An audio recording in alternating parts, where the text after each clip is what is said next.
دوستان عزیز، کسانی که ما را میشنوید، اگر صدای من خوب می آید لطفاً در چت یوتیوب بنویسید تا اینکه برنامه را آغاز کنیم.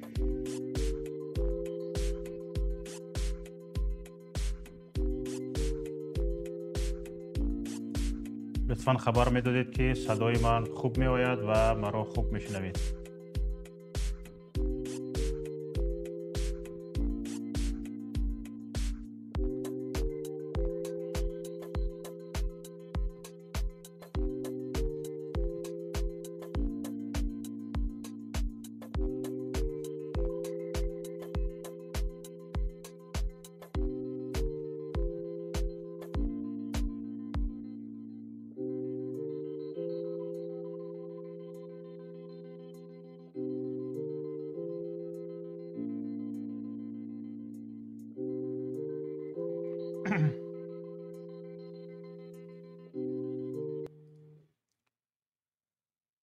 درود و سلام به یکایک شما تماشابینان عزیز گرامی ما. با نام پاک خداوند کریم منان برنامه امروزه را شروع میکنیم. بسم الله میگوییم و به یکایک شما درود میگوییم، سلام میگوییم و برنامه امروزه را آغاز میکنیم.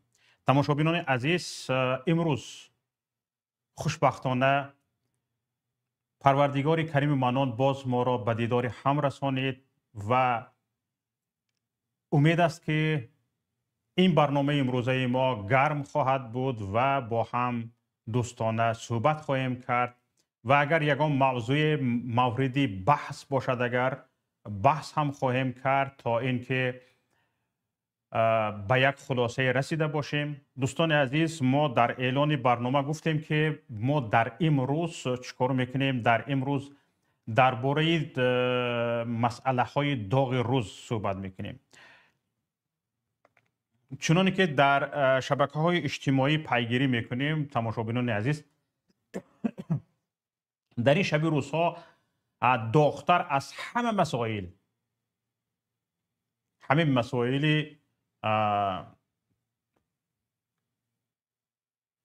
مخالفت و وضع مخالفین و مناسبت های بین همه مخالفین و همین ها از همه داغتر است. نوبت از اون که پرابلم ها زیاد، مشکلات ها زیاد هستند، حتی در سیاست های داخلی تاجیکستان و همچون در سطح بین الملل، در سطح جهان خیلی مسئله های هستند که می شود درباره آنها بررسی کرد. واقعا داغ روز هستند. اما امروز تماشابینان عزیز، من می خواهم درباره چند چیزی که هیچ وقت نمیخواستم در این باره صحبت کنم، بعضی چیزهایی رو گفتگی باشم. تماشابینان عزیز، در این شب روز واقعا مخالفان را که اساساً بیشتری مردم به وضعیت فعالیت حزب نهضت اسلامی تاجیکستان اهمیت میدادند، خودی وضعیت امروزه حزب نهضت اسلامی تاجیکستان سوالها را به میان آورده است که اکثریت میبینید در شبکه‌های اجتماعی کوشش میکنند به همین سوالهایشان جواب جویند و یا جواب یابند. ولی تماشابینان عزیز، ما یک چیز را نباید فراموش کنیم که یک حزب از یک نفر، از دو نفر، از سه نفر عبارت نیست. در آن حزب یک چند نفر هستند، اقلاً 10 نفر، 15 نفر، 20 نفر، 30 نفر، 40 نفر، 50 نفر. خصوصا حزب نهضت اسلامی تاجیکستان تنها ریاستش 25 نفر است. در اونجا من نیستم و چقدر از دوستان میدونم که خیلی فعال هستند، خیلی کارگر هستند، خیلی زحمت میکشند، لیکن در اونجا نیستن. و ایده از دوستانمون هم که از تصمیم های حزب نهضت اسلامی تاجیکستان بیخبر میمونند یا در کنار میمونند یا که میبینند که بعضی از تصمیم ها وجود دارد یا ندارد بیخبر هستند و همین حالت بیخبری و همین حالت بی‌معلوماتی بسیار از دوستانمان را چکار کرده است، نگران کرده است و حتی توجیه برده رسانده است که دو دیوایشان را برآورده است. این چی گپ است خودش؟ در هیچ جا گپ نیست. مثلا گریم همه جا خاموشی و همین خاموشی مثلا گریم نشانه بی‌عملی نیست. مگر اگر عمل باشد کنی عمل، اگر فعالیت باشد کنی فعالیت. و همین جستجوهای لفظی حالا در شبکه‌های اجتماعی ادامه دارد. برای چی جستجوهای لفظی گفتم؟ برای آنکه اون جستجوهای فیزیکی می بودن حتما جوابش پیدا میکردن. برای همین این جستجوهای لفظی هستند و در سطح لفظ باقی ماندگی هستند. و اگر هر شخص مدار سیاسیش بسندگی میکرد و درک سیاسیش به درک وضعیت سیاسی جهانی میرسید و عموما یک کمی فعالیت سیاسی میداشت، یک کمی، یک دو سه سال، بسیار نه، در یگان شاخه یک کوچکی مثلا گریم یک حرکت سیاسی، فعالیت سیاسی میداشت وی جستجوی لفظی نمی کرد یا در فیسبوک فعالیت نمی جست. حتما می آمد میششت، رزبار میکرد، جایی که لازم باشد سفر میکرد، خودش نتواند بچه هاش هم میفرستون، دوستانش هم میفرستون، شخصی باور نکش هم میفرستون، میگفت رفته قطعی هاشون گپ زن. چی گپ است اینجا؟ این حزب با آسانی آمادگی نیست یا که این حزب مالی پدری فلانی نیست از که پدرش میراث کشیده باشه. رفته یک فهم چی گپ است اونجا. در فیسبوک که نمیابی. برای چی؟ برای آن در فیسبوک نمیابید که وقتی فعالیت حزب نهضت اسلامی تاجیکستان هم در فعالیت در شبکه‌های اجتماعی رسالتش در حالت به آخر رسیدن است. یعنی بلیفوات کردن، زمانی بلیفوات کردن ها، زمانی از خود بزرگ تراشیده به مردم نشون دادن ها که ما خیلی بزرگیم، کلانیم، بربلاقیم گفتن ها، این همه رسالتش تمام شدگی است. از اونجا حزب نمیابی، نهضت نمیابی، فعالیت سیاسی نمیابی. چرا؟ برای اینکه اونجا هر یک حرف تو ترازو دارد، اشاره دارد، سیر دارد و هر حرف تو در اونجا تحلیل می شود و خودت با دست همون زبان خودت دو دست را بسته به رقیبت می دهی و خصوصا انمی برآمدهای ما خیلی مهارت طلب می کند که در اینجا طرز گپ زنی که سری حزبت، سری فعالیتت در اینجا اشاره نشود، در اینجا گفته نشود که تو چی کاره ای. خیلی مشکل است. حالا انمین خیلی کتگی میکنیم، کلانگری میکنیم، اینجا میبرویم گپ میزنیم. بعضی وقت میشینیم فکر میکنیم که از زهوده همین کار من میبرامده باشم یا نه که مثلا گریم اینقدر سادگی نکنم که مثلا گریم یکی از سیرهای فعالیتی مثال گریم حزبم یا که گروهم یا که تیمم مثلا گریم در اینجا مطرح شود.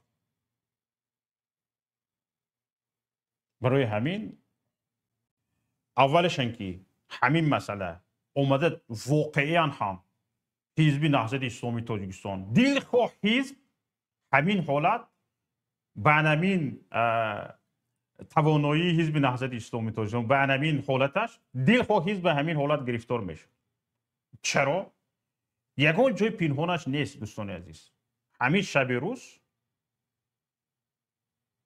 آشکارا باید گفت که حزب نهضت اسلامی تاجیکستان به همین چیز پروفسیونال نه مناسبت کردن، پروفسیونال نه رفتار کردن در همین حالت سیاست همین روزی که عصر سرعت است، تکنولوژی روز به روز ساعت به ساعت نیست، سکون به سکون تغییری افته ایستاده است. به همه این چیز همپا بودن. همین چیز به حزب نهضت اسلامی تاجیکستان آماده نیست. یک طرفش آماده نیست دوستان عزیز. واقعا همین خیلی است.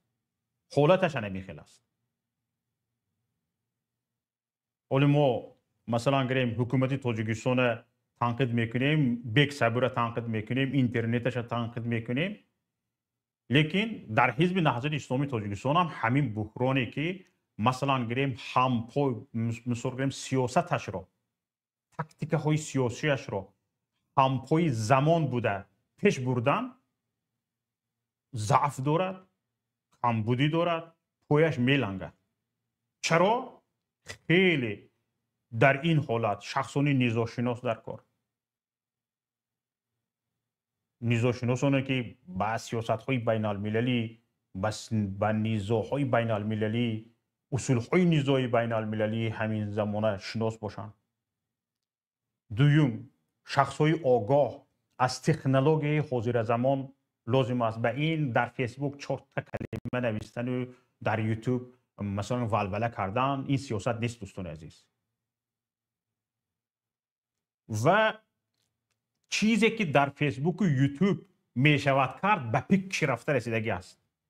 چی نتیجه داد؟ همه ما دیدیم. همین اهل اولاد رئیس جمهور لابیدن باشد لابیدیم، هیچ جوشنده هیچ چی نمون. از همون مثلا گریم دختر و بچه گچش سر کرده تا همون رئیس جماعتش و تا کاتب جماعتش رفتیم لابده شکتورکه کرش پکلوف کرکه کرده.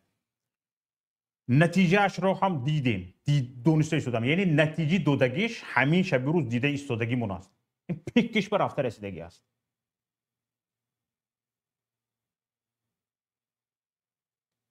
و مبارزه سیاسی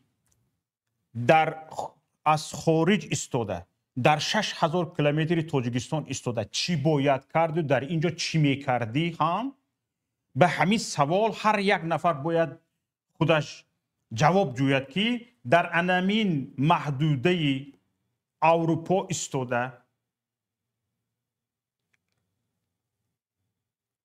منتالیته دیگه، طرز اصول زندگی مردم دیگه، دین دیانت دیگه، در از همین جا ایستاده چی دیگرگونی به تاجیکستان میبیاری و شریک استراتژی تو کدام کشور است، کدام کشورها میتواند در پهلوی تو باشد. همین چیزهای فکر کرده برای دوستان عزیز.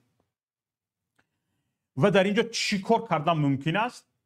اگر به این سوال ها جواب جوییم، باز ما پیدا میکنیم که این حالت مبارزه هم به پیک خودش رسیدگی است.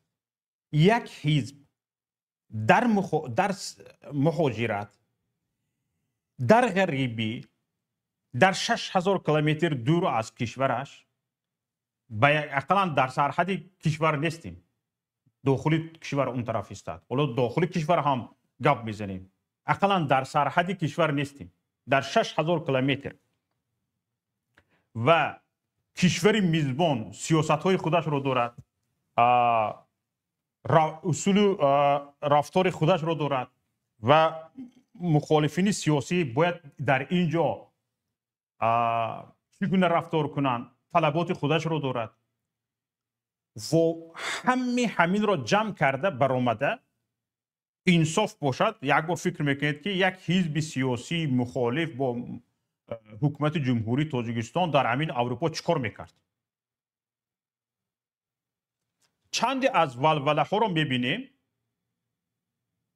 حاضر که همین بجز بدسخنی، بجز بدگویی از دستشان هیچ چیز نمیباید. اقلا با یک نفر در سر یک میز نشسته به یک فکر آمادگی نیستن. بعضیش تا 30 سال در همینجا دیدو گشت است. همین دود سیگار موی لبش را زب زرد کرده پرتفتگی میگردد، بو کشیده، بو کرده میگردد. و فیسبوک میدان همین است. واقعا حالا هم فکر میکنن که در همین فیسبوک با همین بدگویی کردن به خود غیر از خودشون دیگه یگان آدم خوب نیست. بغیر از خودشون چهار تا همقدهشون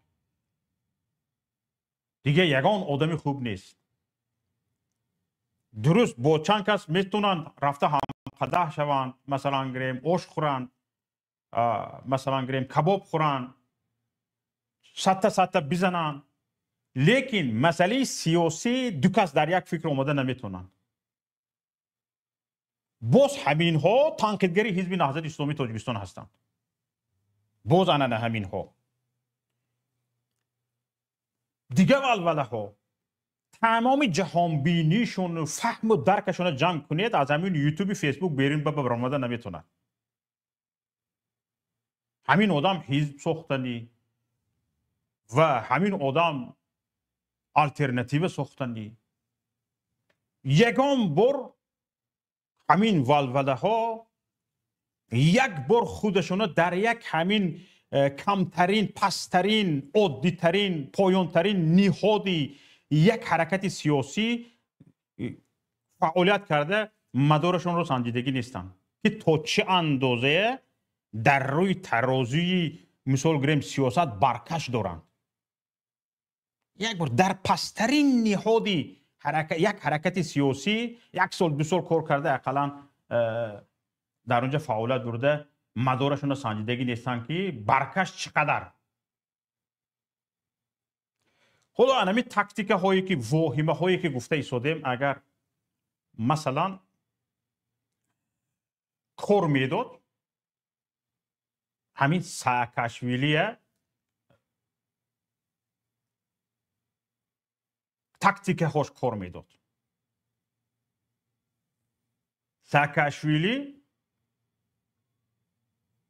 هم در گروزیه، در داخل گروزیه کار کردگی بود، کارش رو نشان دادگی بود، فعالیتش رو نشان دادگی بود، نتیجهش رو نشان دادگی بود، یعنی زمینه پشتیبانی داشت.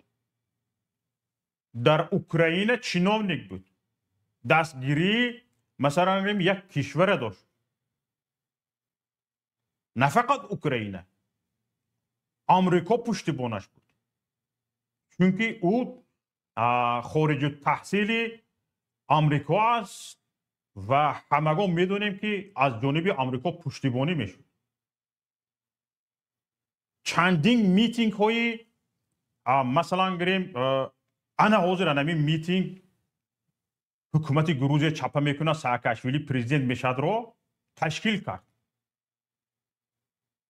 و حالا همه میتینگ ها دوام دارد. لیکن از همین با وجودی چقدر دستگیری ها، چقدر پشتیبانی های مثلا گریم کشورهای اروپایی، امریکا، باز مثلا گریم زمینه فعالیت سیاسی داشتن در یک کشور، از مثلا گریم گوبرناتوری ادیسه رفت در تگ بینی مثلا گریم زلنسکی جا گرفت.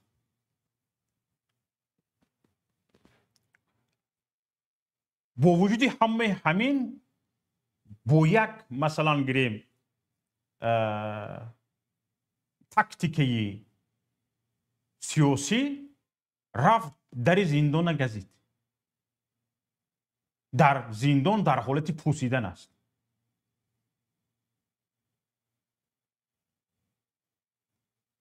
و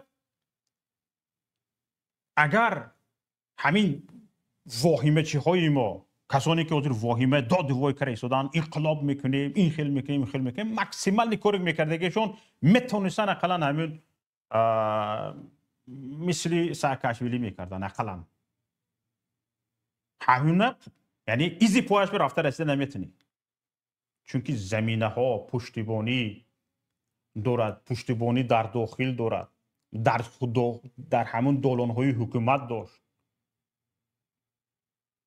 و فکر کرد که میرد مردم پشتیبانش میشوند و یک بار به میدان میریزند، او را محافظت میکنند و او پرزیدنت میشود. رفت بازداشتش کردن، پشت پنجره زندانش کردن و مردم آرام شده رفت، هرچند یک گاه هیاهو میکند. با این به میدان ریختن های دادوایی های و شبکه های اجتماعی مثلا گریم پادپیسچیکی میلیون نفره چی بود؟ نکسته بود، چی بود اینی؟ بلاروسیه. اگر انقلاب کردن میشد در بلاروسیه میشد. حالا دوستانی ما به همون اپوزیسیونروی بلاروسیه گاه میگویم که ما اگر در جای شما میبودیم این وقت در بلاروسیه انقلاب میکردیم. همین پرزیدنت بلاروسیه دوستانی عزیز امامعلی رحمان این طرف تنگه، یک سکه دو طرفش، این پالی سکه امامعلی رحمان، این پالی سکه لوکاشنکو. در همین لیتوا پریبالتیکه اپوزیسیونرهای بلاروسیه جای گرفتگی هستن، میلیون نفرن، تلویزیون های ودوانگ و گدگنگ دارن. حالا ما در یک کوارتیر شیشته پیشتمون مثلا گریم یک تا خرمکه میزنیم و یک تا تلفنچه پیشمون میمونیم و مثلا گریم گپ زدن میگیریم، گویا به همین عالم میگیریم. همین اپوزیسیونروی بلاروسیه با دستگیری اروپا 2-3 استودیوی تلویزیونی کلان دارن در همین لیتوا، مثلا در هم کشورهای ساحلی بالتیکه. میلیون نفر در اروپا هستند، دستگیری به تمام اروپا رو دارن، باز همسرحد اروپا هستند، همسرحد اروپا و اپوزیسیونرهایش هم در سرحد اروپا است با تمام امکانیت سیاسی، دستگیری های سیاسی، لوبیگری ها. و همین مثلا گریم بعد انتخابات میلیون نفر به میدان ریخته بودند، میلیون نفر. با وجود همین از دستشان هیچ نامده شده است. اون مبلغی که هر روزه اپوزیسیونرهای بلاروس صرف میکنند، اون کارهایی که آیتیشنیکوی بلاروسیه، اپوزیسیونرها آیتیشنیکوی بلاروسیه میکند، همین من گفته ایستادگی همین بچه های ما مخالفای تاجیک نمیکند، نکرده ایستاده است. نتیجهش چی؟ لوکاشنکو کیف کرده گشت است. یک لازم شود اروپا رو تهدید میکند. حالا این امامعلی رحمانی ما ترسیده به زور اروپا میبیاد، مثلا برزیدی اروپا دهانش نمیکشاید. خیلی با ادب است نسبت لوکاشنکو. دیپلماتی خیلی زور رعایت میکند. لوکاشنکو میشیند به ملل اروپا تهدید میکند، تنقید میکند آمریکا رو، مثلا یعنی برخوردی برخوردی مستقیم میکند لوکاشنکو. اما با وجود همین دستگیری ها، کار و فعالیتی همون سیاسی های، یعنی مخالفان سیاسی بلاروسی هم علیه حکومت رژیم بلاروسی، رژیم دیکتاتوری بلاروسی نتیجه نداده شده است. چرا؟ برای اون که انا همین کارهایی که به تصورات ما میگنجد، انا همین کارهایی کنیم، مثلا گریم رژیم چپه میشود میگوییم، رسالتش به آخر رسیدگی. رسالتش به آخر رسیدگی. تاکتیک های نو لازم است، اصول های نوی مبارزه لازم است. برای اصول های نوی مبارزه، تاکتیک های نوی مبارزه، مدار سیاسی از همین سطح جامعه همین روزه بالاتر بلندتر لازم است.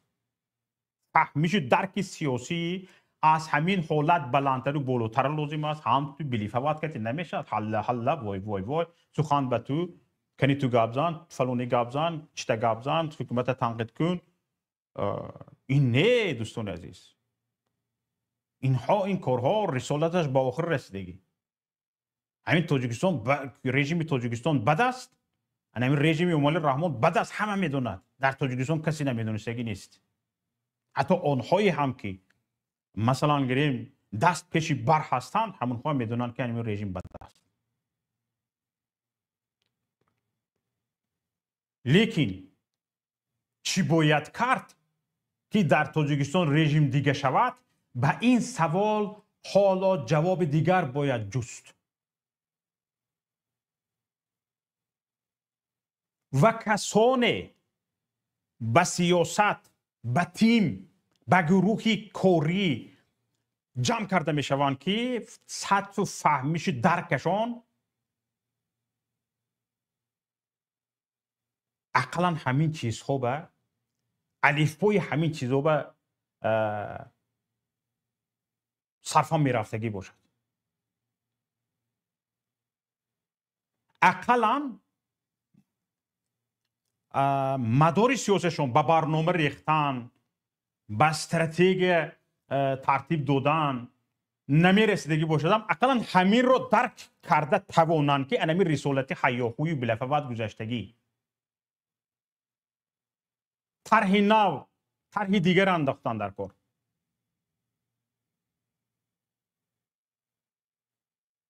و طرحی که تماما در فکر جامعه نباشد، در فکر امام علی رحمان نباشد و غیر انتظار باشد. یک تاکتیک های پیاده شود که غیر انتظار باشد. و این دوستان عزیز، این حالت حتما تیم باید غالبی شود. همین یک دو چی میگود، این خیل میگود، اون خیل میگود و یک خودش نشون دادن میخواهد، سونی میبیند که همین نشده ایستاده است، داد و فاد و فریادش میبرد. همین مثلا گریم همین خیلی شده از خودش درک میدهد تا چه اندازه میتوند صبر کند، تا چه اندازه میتوند سیردار باشد، زور بیاد. اگر مثلا گریم داد وایش میبرد می نیمی، مثلا گریم همه سیر فوش کرده میپرتاید می نیمی، باید همین خیلی غالبیر شود. وگرنه در این سطح اروپا در 6000 کیلومتر چیزی که باید کرده میشد کرده شد با طور آسایشته. همینه که مثلا گریم به سازمان‌های بین المللی دفاع حقوق بشر مراجعت کردن، در کار مراجعت کرده شد. همین وضعیت حزب نهضت اسلامی تاجیکستان، وضعیت مخالفان، وضعیت سیاسی تاجیکستان در سطح بین الملل یگان سازمانی نمیدونستگی نیست. به همین ما مخالفان به حزب نهضت اسلامی تاجیکستان گپش راضی نبودگی سازمان وجود ندارد در همین سطح بین الملل. کار کنی همین قدر بکنی در این مسئله. در مسئله مثلا گریم شکایت ها به سازمان ملل متحد،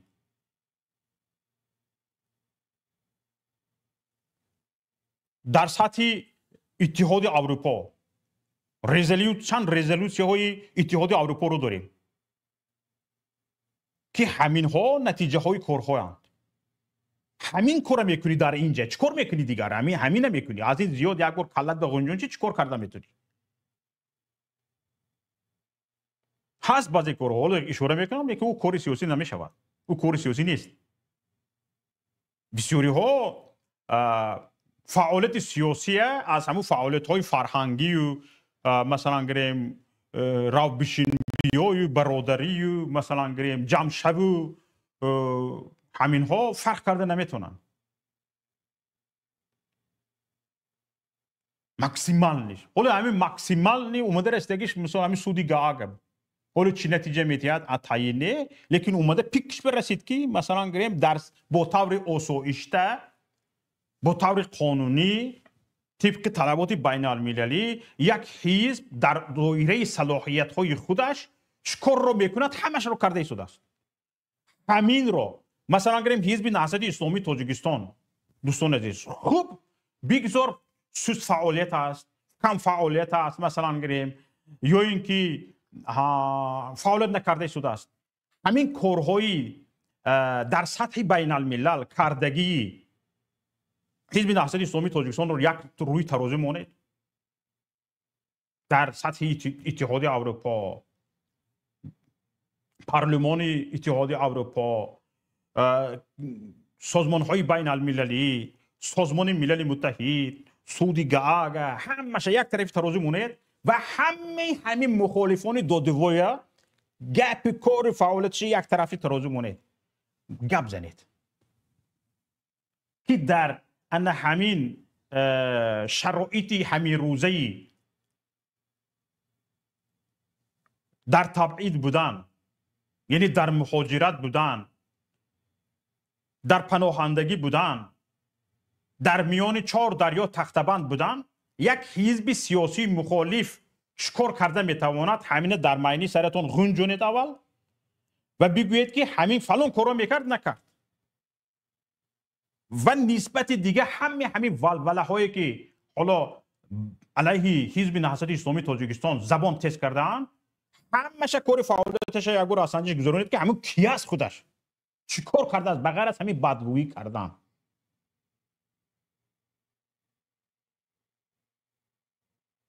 دوستان عزیز یک بینو رو ساختن مشکل است، وای رو وایرون کردن هیچ گپ نیست. یک اکسکواتور رو میبیاری چپا کرده میپرتایی. من این امام رحمان مرده مردم مسجدهای ساختگیش یک اکسکواتور بولدوزر میبرد به زمین یکسان میکند.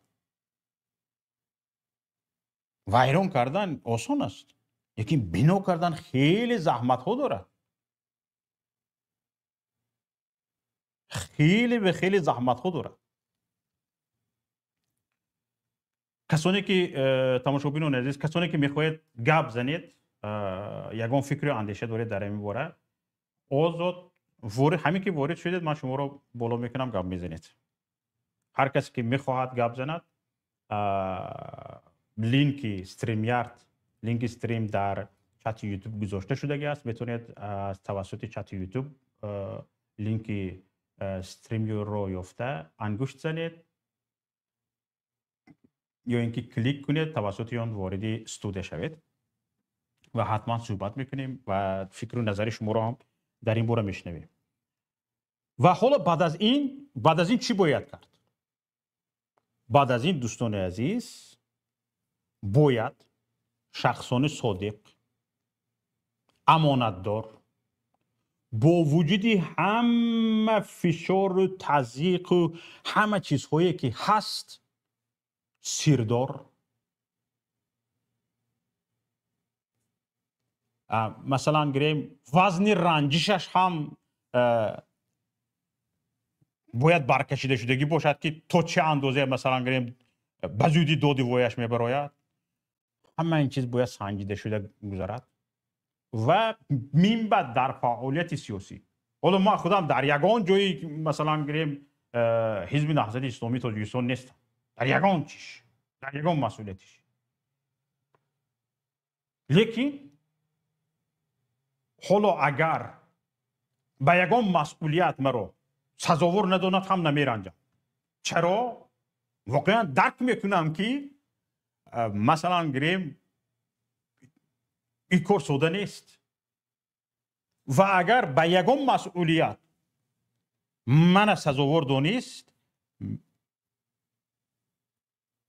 این نشانگری اون است که همین حرکت به همین خلاصه رسیده است که در یک کنجش من رفتار کرده میتونم، کار کرده میتونم، فعالیت کرده میتونم. لیکن صلاح ندانست، معلوم است که به این چیز من پخته نرسیدم.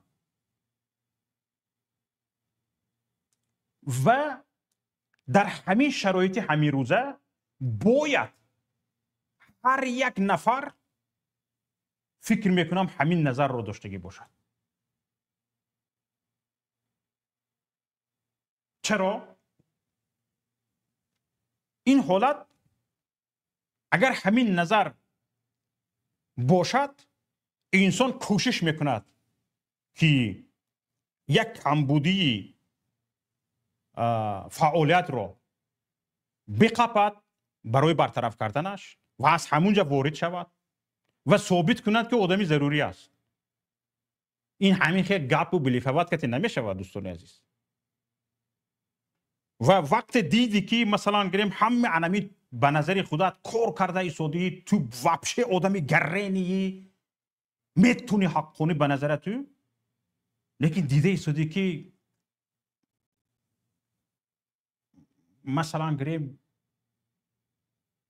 جوی پا نیافتی در حرکت بدون که همه او چیات به یک کلان دسته نمیشه. خودی کسانی که 10 برابری تو تجربه داره و مسئولیت به گردنش بار است، امروز گرنگ شده ماندگی است. بعضی وقت در کار شود 3 روز 4 روز 1 هفته بدنش گپ نمی بیاید. همین مشکلات و وحشت و دهشتی در پیش ایستادگی تصورات کلش به غنجونده، بعضیش همین عقب میموند 1 هفته در روز به گپ نمی بیاد، به دهانش گپ نمی بیاید. همین برای همین دوستان عزیز میگوین که چاینک خالی وقتی جوشیدن سرپوشش پرق پرق پرق پرق پرق پرق پرق بکنه. بعضی چاینک های هوشتک دار است، همین که بجوشیدن آمد هوشتک میکشد، همسایه ها بیزار میشود تو رفته کشتنت، تو رفته خاموش کردنت الو بشه. لیکن اگر در دک برنج باشد، گوشت باشد، کارچشکه باشد، سبزی باشد، پیاز باشد، برای او از تک جوشیده برآمدن خلال میرسوند. یعنی حاصلدار دیگ این خیلی پرق پرق کرده نمی جوشد، آرام خوب میشوند، بلیق بلیق بلیق، چونکه در داخل حاصل هست، دارد یک چیز. برای همین دوستان عزیز همین شب روزها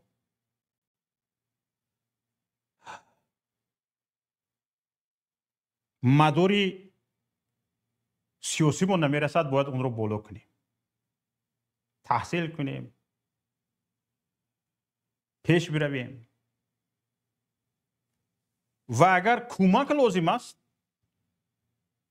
از جای کمک لازم است بپرسیم در کجا من کمک کرده میتوانم، در کجا من کمک کرده میتوانم، از همینجا وارد شویم. استعدادش رو داریم، توان فیزیکیش رو داریم. همین خودت برکش از کجا وارد میشه، از همینجا وارد شو، جایت خالی. اول گپی کلون مون هیگل گجدوی مون خودت برکش. همین یک دوستم به نزدیکی قارش برآوردم، نوشته است تو خودت کی؟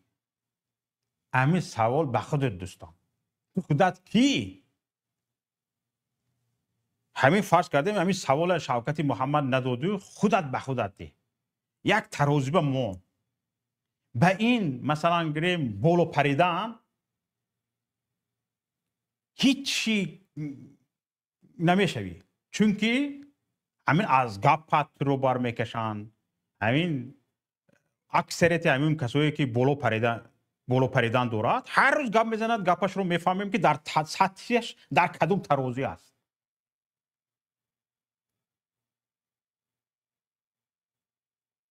برکش خودت رو و جایت رو معین کن که از کجا وارد شدن میتونی، از همینجا وارد شو، از خودت درک دی. جات خالی برادر یا خواهر، جات در مبارزه خالی است. تو میتونی مبارزه بری، میتونی پیش بروی، میتونی به مبارزه کمک کنی، جات خالی است. لیکن از همین بودت خودت زیاد نشون نتی، چونکی حجت ندارد. همین خیلی آدم میبید وقتی که مثلا یک نفر چی میگود، من از بیقدری خاری سر دیوار دانستم که ناکس کس نمیگردد از این بالا پریدن ها. همین بگاب کتی چه نمیشد. یا که بچه‌ها تا مثال گریم در فیسبوک نوشتن و در یک سایت رسانه نوشتن و در یک جا گپ زدن، این مدار سیاسی داشتن نیست. خیلی همین شب روزینه برای در تاجیکستان یک کار کردن یک اصول های لازم است که استفاده نشدگی باشد. انتظاریش را حکومت تاجیکستان نداشتگی باشد. من باوری دارم برای چی از همین اهل تنقید، من دوستان عزیز، حالا بعضی ها با من هم چی فرستادن گفتن که توی هم چوپلوس گفته ایستادن. دوستان عزیز، همین برادران میدونن که در همین دایره جلسه های داخلی از تنقیدگران فعالیتی حزب یا مخالفت شاید از 5 نفر باشد یکیش من باشم. این یک. دویمش حالا در همین بین برادران، بین همحزبان و فعالان، روبروی همین رهبریت حزب، روبروی فعالان حزب میرنجد نمیرنجد، بیادبی میشد نمیشد، مثلا گریم به هر حال به طور خودم با رعایه مثال گریم چی ها شاید خودم تنها مثلا گریم تنها نگویم هم در بین از همه تنقیدگرای 4-5 نفره اول بیستم. و واقعا در این چند مدت اخیر از این تنقیدهای من واقعا کم شده است نسبت رهبریت، نسبت فعالیت.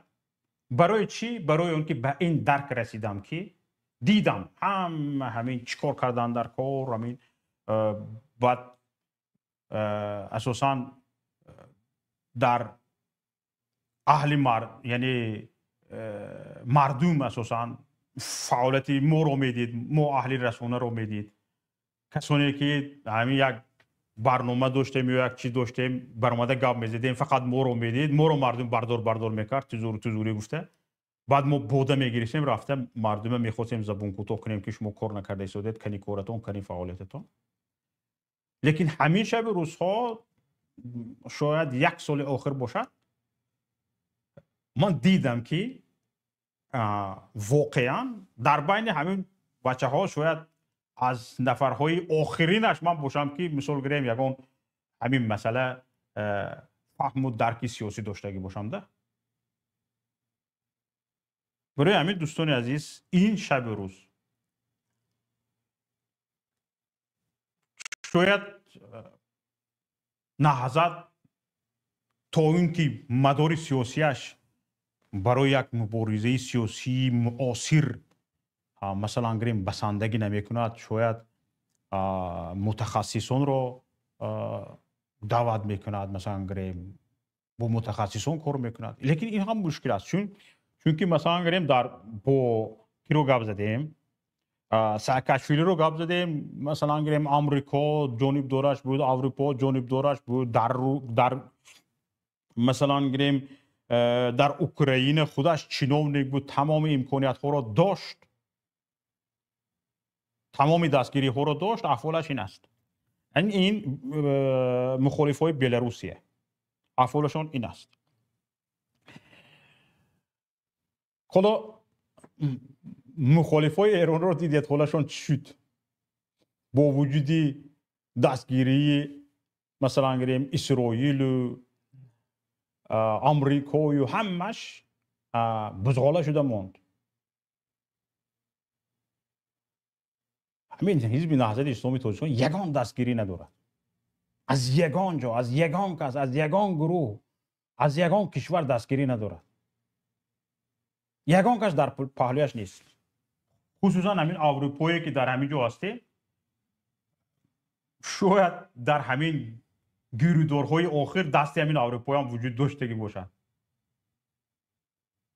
گفته نمیشه چون که حزب اسلامی است، نامش حزب اسلامی است و حزب اسلامی به سیاست هرچند یک کشوری مثلا گریم سترکتوری دولت دورشون دموکراتی است و چی است به سیاست اروپا راست نمی بیاید، خصوصا اسلامی سیاسی، کسانی که در اسلام سیاسی هستند. و برای همین یک خودش توقع است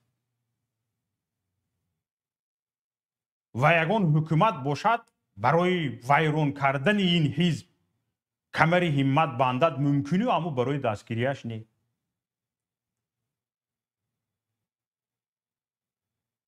حالا حزب نهضت اسلامی تاجیکستان در همین حال است.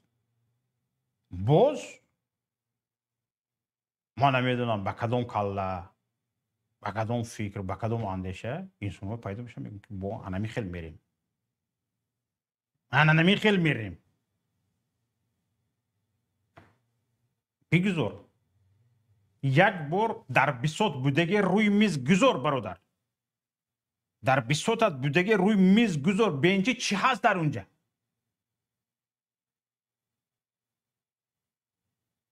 از همین بهتر، از همین بیشتر چی هست؟ در 12 بچه های همین رنجیده و مثلا گریم ندوال نیو همین های چی میکنی؟ امیدوار میکنی اینها در آدم های با تجربه کوفتکار مثلا گریم از 100 لای به در آمدگی روزی نشدن همین تو مثلا گریم 4-5 ساعت گپ زده ایستادی، یک روز در سیاست نبودی، تو روزی کرده میتونی اینو.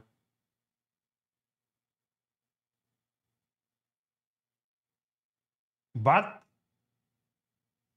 چی میشه؟ یک خاوس به میومه باید، یک امیدی که مثلا گریم داشتن و هم از بین میرود، مردم دیگه به یکم مخالفت باور هم نمیکند، به تریتورش هم نمیرود، فایده میک آوردگی تمیم میشه، فایده میکردگید نه همین میشه همین قدر.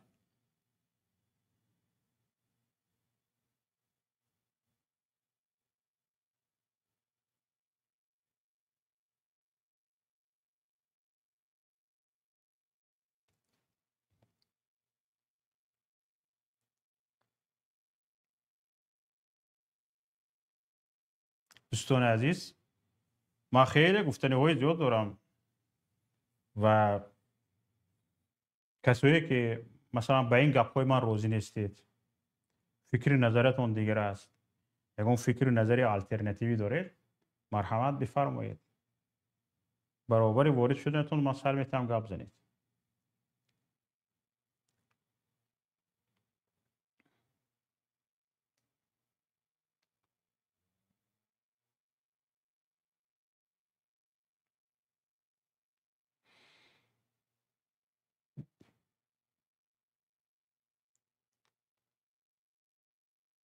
حالا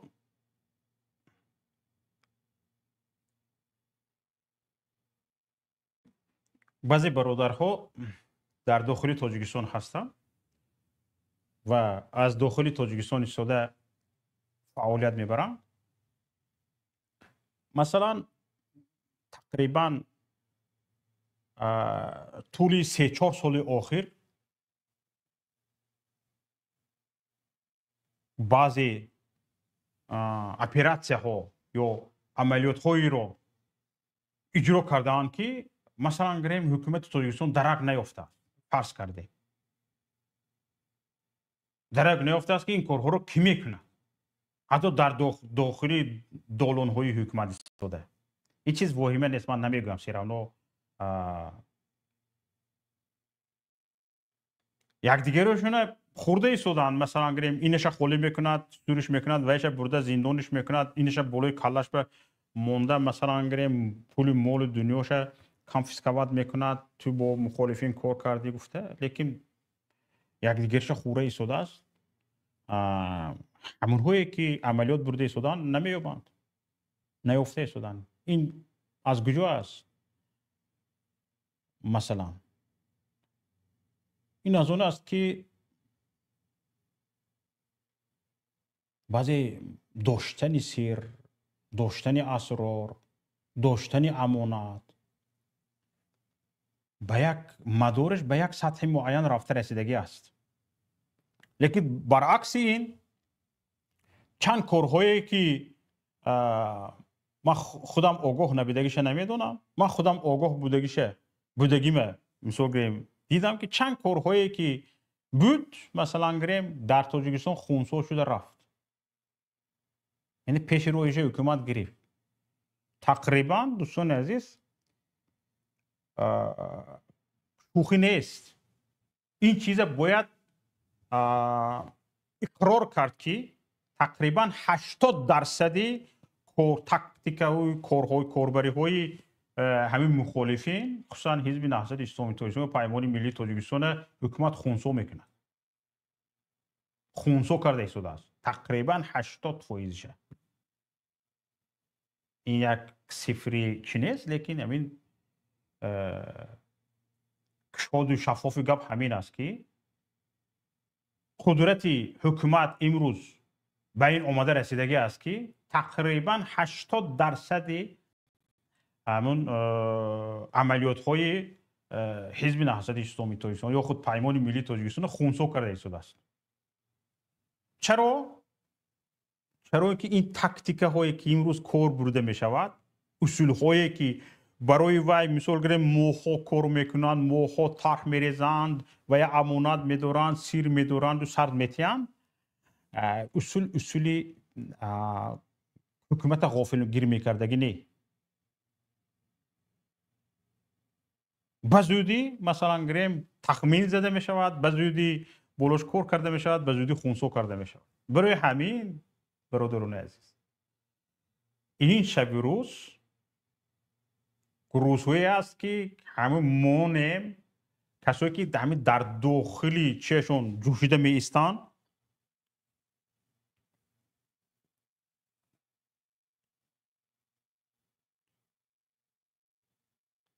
کسانی که همین داخلشون جوشیده می ایستان گفتنی ها دارن، بگذار همین چی میگوید انرژی های داخلشون در همین فیسبوک و یوتیوب خالی کردن گرن.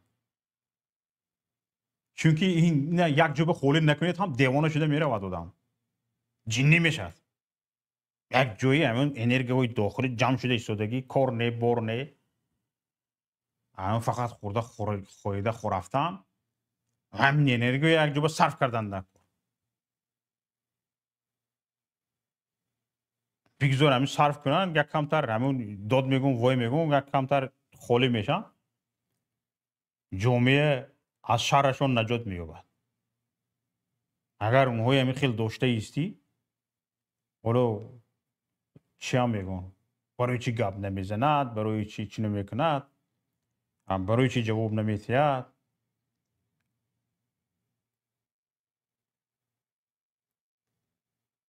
حالا همین جیم میسی نه همین خودش خالی کرده هم میگیرد، همون انرژی های اضافی، انرژی های بیکاری که مثلا گریم به یک جای لازمی صرف کرده نمیتوند صرف میکند، یک کمتر خالی میشه، یک کمتر دلش آروم میشه. نه همین کارت هم نمیشدگی گویی چیکار میکند بعد و از این بالاترش کردن نتوند، فهمش نرود، صرف هم نرود مثلا گریم و به واکنش کردی گفت به جواب دادی مثلا گریم نه این گپا نودروز گفتی نوتوغری گفتی، چیکار میکند بعد؟ کجا میرود؟ کفیده میمیرد در جو داله نیز زده. و همین همین چی فکر اندیشه خودش درست دانسته، درست فهمیده، همین داد وای کردن میگیرد، همین انرژیش خالی میکنه، یک کمتر از شرش جمعیت نجات مییابد. و نادرست کردی گویی بین.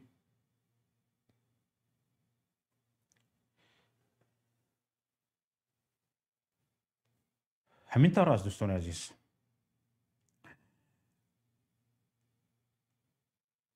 و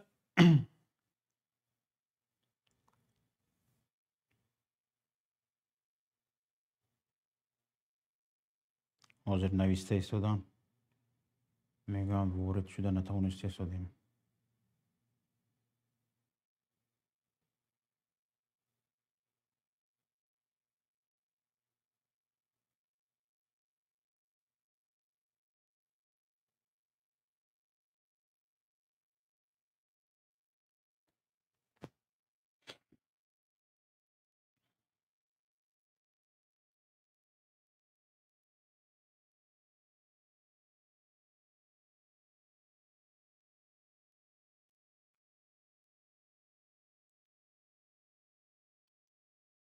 چند روز پیش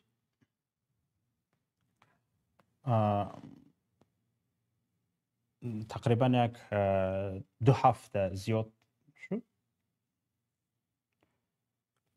همیشه یک برنامه داشتم در همین حالتی ایستادم. محمد تیشایف ورشتن بفرمایید برادر محمد تیشایف.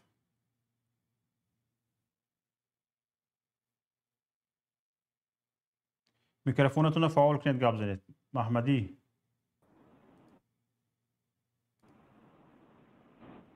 سلام هست؟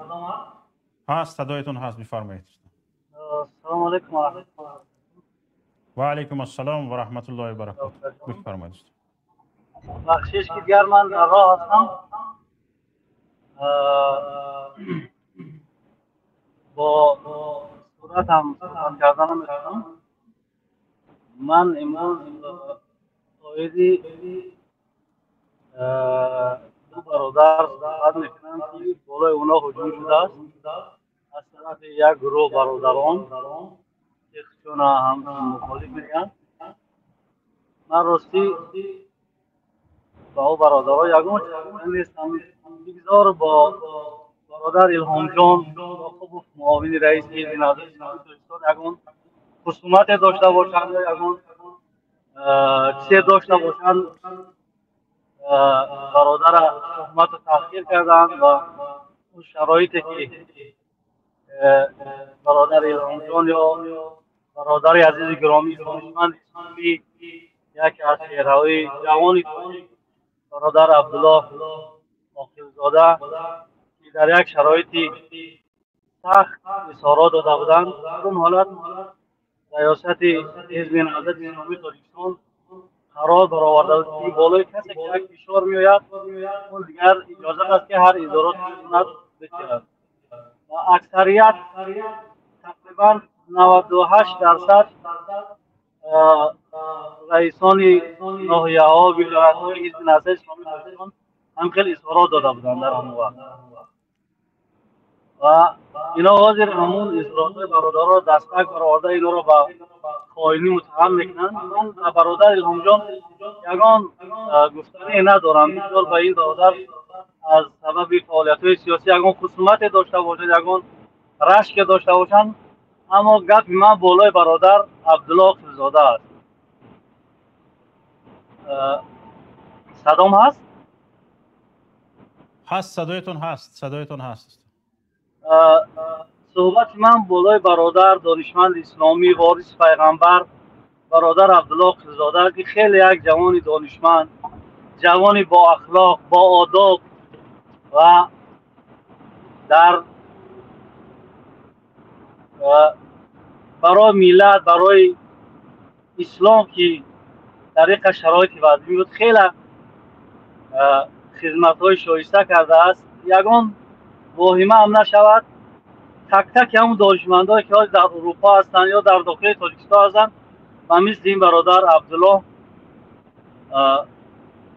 زحمت نمیکشند. واقعا ببینید یک سر بزنن این برادرایی که در با این برادر تهمت میزنن، تحقیر میکنن و سایت این برادر سر بزنن ببینن که چی خدمت های میکند به اسلام، به عقیده ما، به تمام تربیت فرزنده، تاریخ اسلام همه نمودی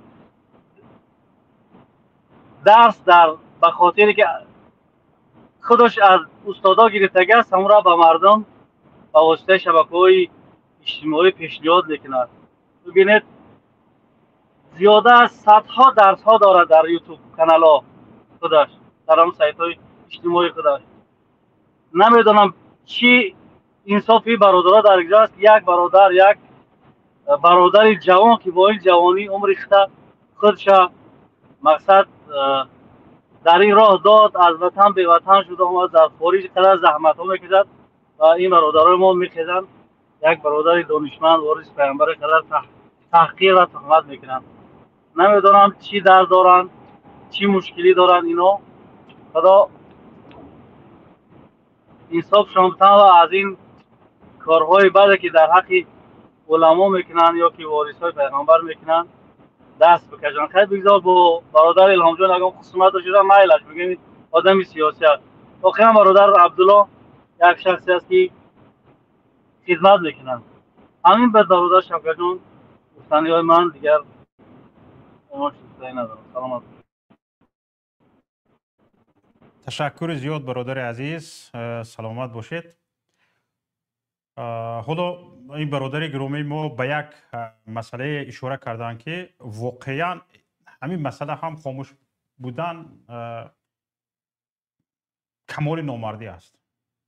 اگر همین مسئله مثلا گریم ما خاموش بودیم، یک نفر خیست به ملال به خودش حق داد که نوجوان مردانه علیه یک عالم دین دندان تیز کرد یا که زبان تیز کرد و این را یک چیزی همین ساده دانسته به او واکنش نکرد، واقعا خاموش بودن به مسئله کمال نامردی است و خیانت به ملت است، خیانت به مردم کشور است. چرا؟ برای که من دوستان عزیز بعد از خواندنم بدون نام گرفتن از مؤلف یک فکر نظر من نوشتم. دوستان عزیز، گوشت عالم زهر دارد. همین بدگویی نسبت عالم همین گوشت یک مردار خوردن کتی برابر است.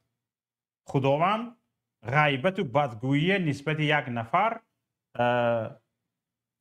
همین خیل تفسیر کرده است در قرآن کریم. همین خیل تعبیر کرده است. گفته است لا یغتب بعضکم بعضا ان یحب احدکم ان یأکل لحم اخیه میتا. سوال میتید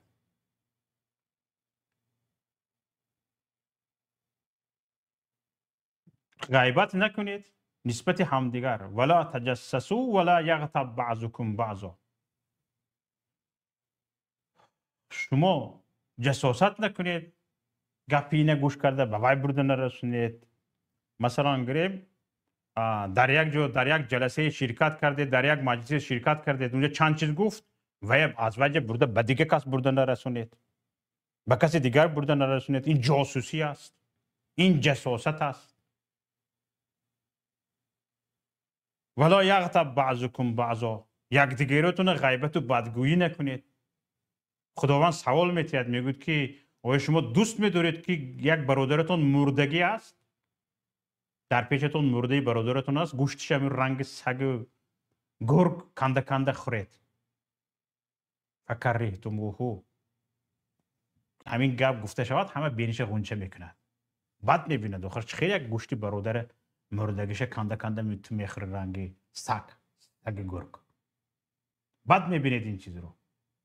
چه خیلی که یک گوشتی برادر یک مردار کنده کنده خوردنش بد میبینی، غیبت و بدگویی جساست رو هم نسبت یک برادرت همین خیلی بد بین. حالا این درباره انسان ها، لیکن علما وارثان پیامبران، میراثبران پیغمبران.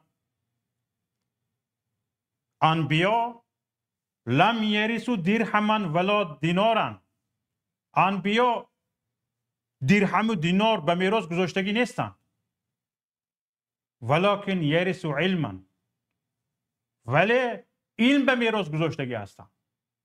از این میباید که تحقیر و بدگویی نسبت علما تا به انبیا رفته میرسد. انبیا تحقیر و بدگویی کرده چی؟ علمای اسلام بدگویی کرده چی؟ هر دوش یک است.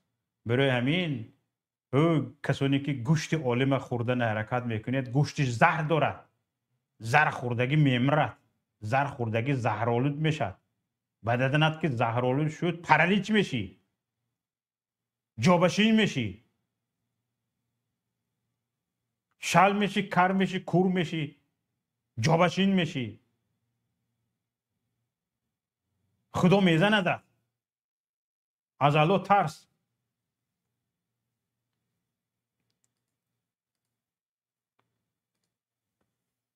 برادر عزیز دوملا اسلام الدین اومدید. حالا شما را دیدم شرم داشتم که در اینجا ملوگی سر کردید.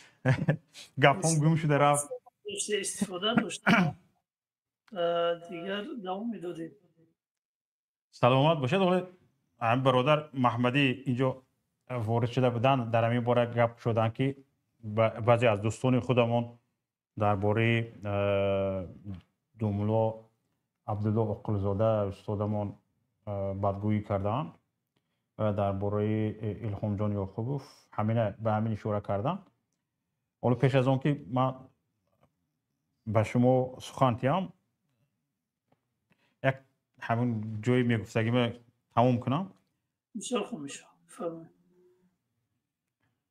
دوستان عزیز، عبدالله عقلزاده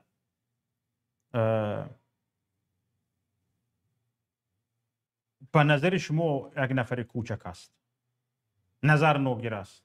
این هم عیب خودشون، خیلی خودشون خاکسارش چی میگیرن. چقدر در همون جامعه تاجیکستان من گفتگی دوملاهای همون کلان شاگرد عبدالله عقلزاده است. در همین سطح اروپا هم چقدر دعوتگران اسلامی شاگرد عبدالله عقلزاده هستند.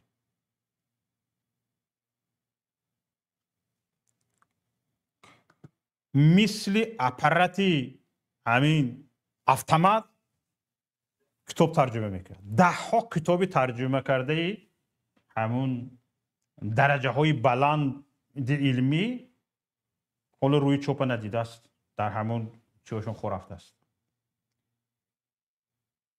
حالا پیشنهاد شدگی است پریلژنی تفسیر قرآن کریم با قلم عبدالله عقلزاده در اندروید بگیرید، یک بار ببینید. اگر از همه بهترین در روی جهان نگویم هم یکی از بهترین هست.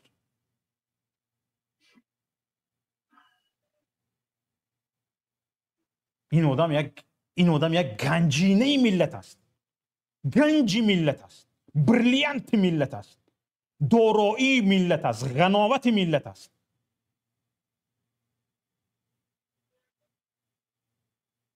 نان ریزه نان ریزه ملت است. خیلی عزت میکنن نان ریزه را. از زمین چینده، از زمین نان ریزه ها را چیده میمالم بچش میگن کو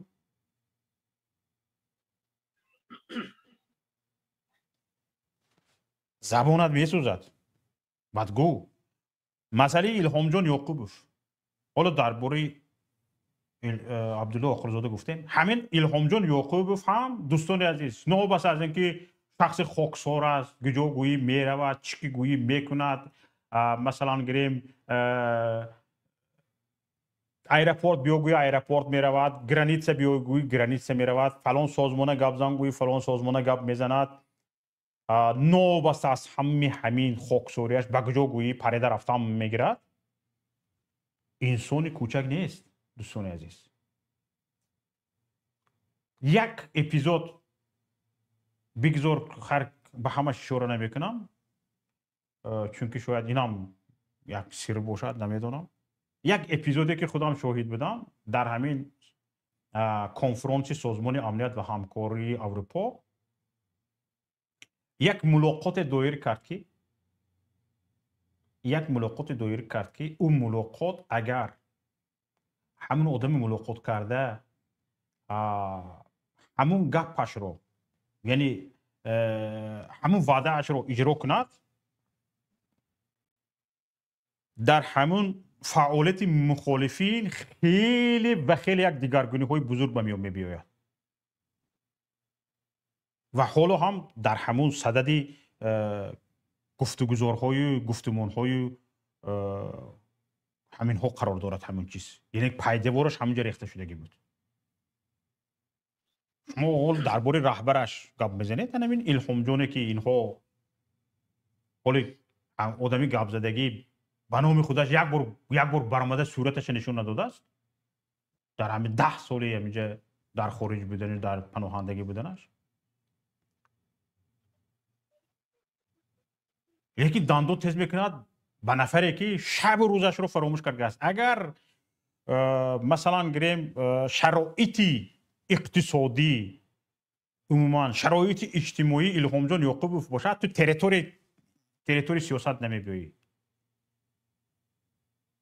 میفهمید؟ دوملا بفرمایید.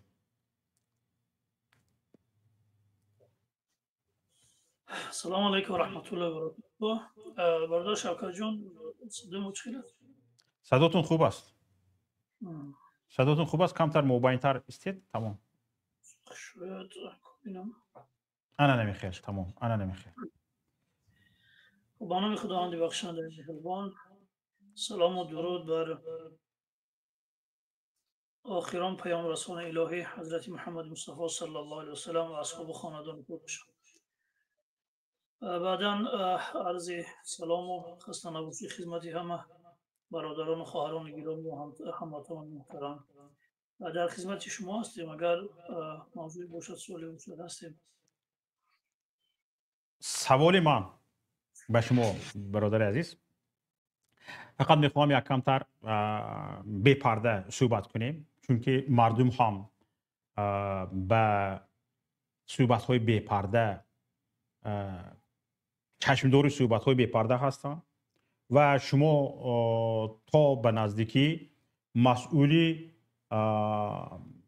رهبریت دستگاه اجرایی پیمان ملی تاجیکستان رو داشتید و حالا وظیفه معاونی رئیس حزب نهضت اسلامی تاجیکستان به دوش شما شده است.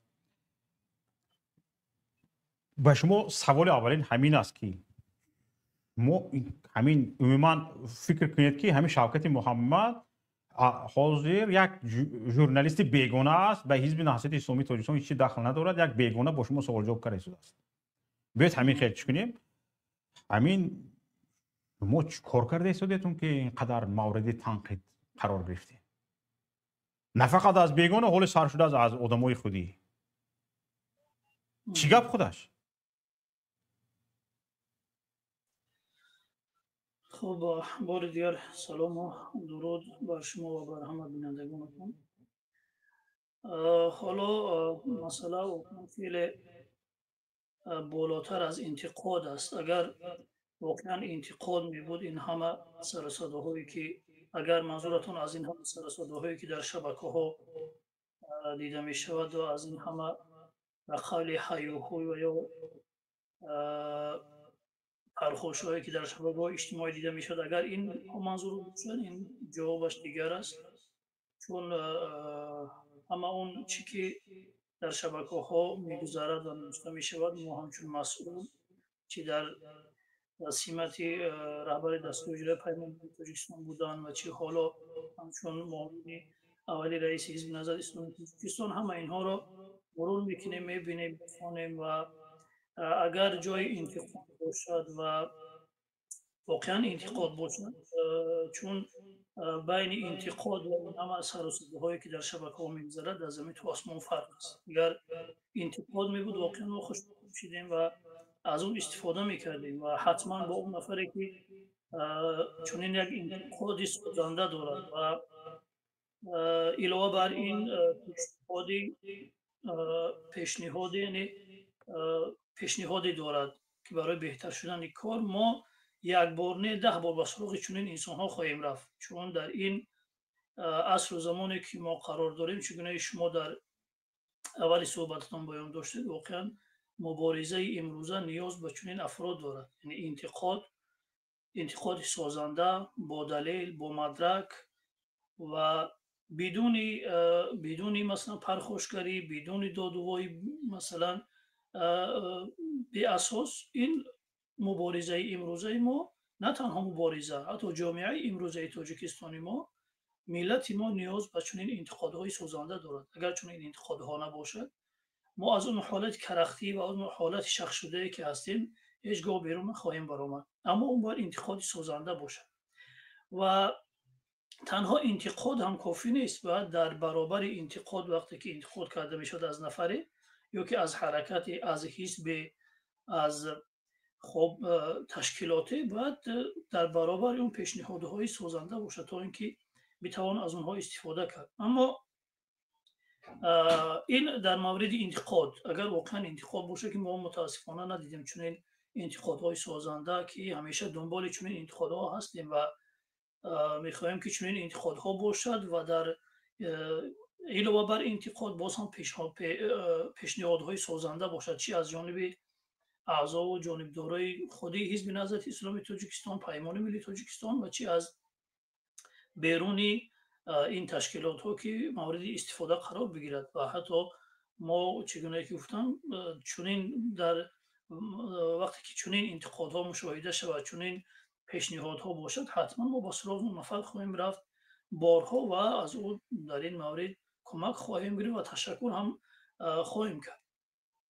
اما اون مسائلی که امروزه در فضای تاجیکی میچرخد و بیشتر این تنها یک مسئله مبارزه نیست، این اکثر اون وقتی که اون رو با دقت این همه واقعه ها رو پیگیری میکنید، یعنی عامل های گوناگون روی این همه تاثیر رسانده است و این فضا با وجود آمدگی هست. این تنها مسئله یک نفر در رهبریت یک حزب یا که سیاست نادرست یک حزب یا این مسائل درست نبودن استراتژی حزب، این مسئله اصلا وجود ندارد. یعنی اصلا در این بحث ها چنین مسائلی که مربوط به مبارزه باشد، به برنامه مثلا یک مبارزه سیاسی باشد، یک استراتژی معین باشد، وجود ندارد. بعد وقتی که این مسائل همه پیگیری میبینی، پیگیری کرده میشود پشت هم و دیده میشود که از این همه خالی هستند و در اونجا چنین یک انتقادهای سازنده و پیشنهادهای خوب برای مبارزه دیده نمیشود. بعد این بیشتر برمیگرده به طبیعت خود انسان ها. یعنی ما واقعا حالا نیاز داریم از روانشناسانی که ما داریم در جامعه تاجیکستان، نیاز است که از نگاه روانشناسی باید این وضعیت رو تحلیل کنند، گزارش پیشنهاد کنند که چرا امروز نه تنها مخالفین در اروپا بوده بلکه ملت تاجیک در چنین یک وضعیت بحرانی قرار گرفته است. واقعا وقتی که این با اکثر اینها چون وقتی صحبت می شود، برای چی من میگم که یک انتقادهای سازنده نیست، یک برنامه پیشنهاد برنامه نیست و یا اینکه انتقاد از استراتژی ها که هدفهای کلی حزب تشکیلات نیست. چون وقتی با این افراد صحبت کرده می شود، جز مشکلات شخصی، غرضهای شخصی، این پرابلم های شخصی چیزی دیگری دیده نمی شود. از این انسان خلاصه می برآورد که اینجا مسئله تماما دیگر چیز است. اولین چیزی که از این برمیگرده به طبیعت خود انسان ها، چون از نگاه روانی انسان ها اگر نگاه کنیم، طبیعتا انسان چنین آفریده شده است که خداوند در قرآن مجید می‌فرماید لقد خلقنا الانسان فی کبد، یعنی انسان ما در همین وضعیتی آفریدیم که همیشه با مشکلات، با سختی ها، با چالش ها، با آزمایش ها، با امتحان ها دست به گریبان است. یعنی این طبیعت انسانی است. یعنی حیات انسان، زندگی انسان گره خورده است با مشکلات، با چالش ها، با آزمایش ها و با این سختی هایی که مثلا در زندگی در مقابل انسان قرار دارد. و اینجاست که انسان وقتی که با این مشکلات گرفتار می شود، در اینجا انسان ها گوناگون می شوند. انسان ها در اینجا گوناگون می شوند و چگونه از این مشکلات برآمدن، با این سختی ها کنار آمدن، از این امتحان ها گذشتن، دیگر اینجا انسان ها به یک شکل نیستند. انسان ها دیگر گوناگون می شوند و برخوردشون با این مشکلات طبیعت اونها رو عوض می کند. یعنی اون انسان دیگر تبدیل می شود به یک نفری که دیگه همیشه در فکر هوش او مثلا چیزهایی میاد که بر ضرر خود انسان تمام می شود. اینجا است که در قرآن مجید در قبال این که خداوند می‌فرماید که ما مثلا انسان ها را در چنین یک حالتی قرار دادیم که همیشه گرفتار است با سختی ها، با مشکلات، با مصیبت ها، با چالش ها، با آزمایش ها. در اینجا کنار این خداوند صبر را ذکر میکند. صبر و برداشت مشکلات.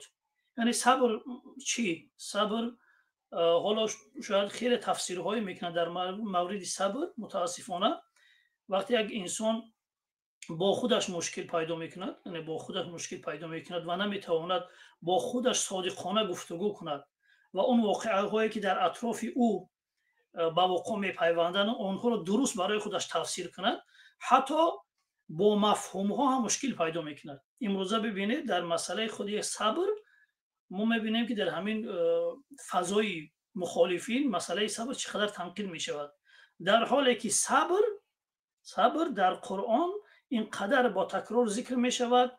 صبر در تمام مرحله های مبارزه، در تمام مرحله های زندگی انسان یکی از لوازماتی چی است؟ لوازمات این راه است. فرق ندارد در کدام مرحله قرار نداشته باشی، صبر یعنی یکی از لوازمات این همه مرحله های مبارزه و مرحله های زندگی است. اما وقتی انسان با خودش مشکل، یعنی به حق و عدالت دعوت کردی، به حق و عدالت فرو خواندی، عدالت طلب کردی و تواصوا بالحق و تواصوا بالصبر و تواصوا بالصبر. تو صبر در همین در دعوت به عدالت و حقیقت تو رو میباید که صبر هم داشتگی باشی، یعنی صبور باشی به همه مشکلاش.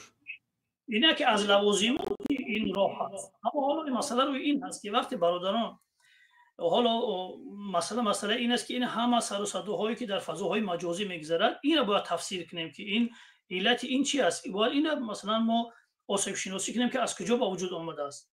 وقتی که اینها رو مثلا پای هم قرار میدی به این خلاصه میرسی که این افراد بیشتر مشکلات روانی دارن، واقعا در یک حالت مهاجرت، حالت سختی، از همه بعد طولانی شدن راه مبارزه روی افرادی که در مبارزه هستند خیلی تاثیر دارد و اینها هم سبب میشوند که که دیگر خود انسان در این سختی ها گرفتار شد و نتواند برای خودش یک تفسیر درست از این واقعه ها داده باشد. مسئله صبر اینجا به این معنا است که وقتی انسان در این سختی ها و این چالش ها، این آزمایش ها گرفتار می شود، باید با خودش گفتگو کند و این واقعه ها رو برای خودش تفسیر کند.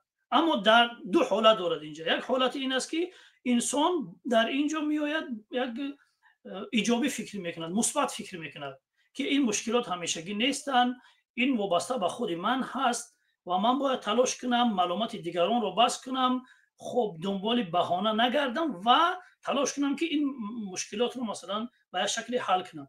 این یک طرف مسئله. طرف مسئله دیگه این است که نفر دیگر میاد در مقابل اون رو تفسیر میکند به اینکه برای خودش دیگر راه نیست، دیگر تمام راه‌ها بسته شده است، گناهکار برای پیشرفت او دیگران هستند و این زیاد بهانه ها و اینها سبب میشوند که اون نفر دیگه بیاید دنبالی دست به این کارها بزند.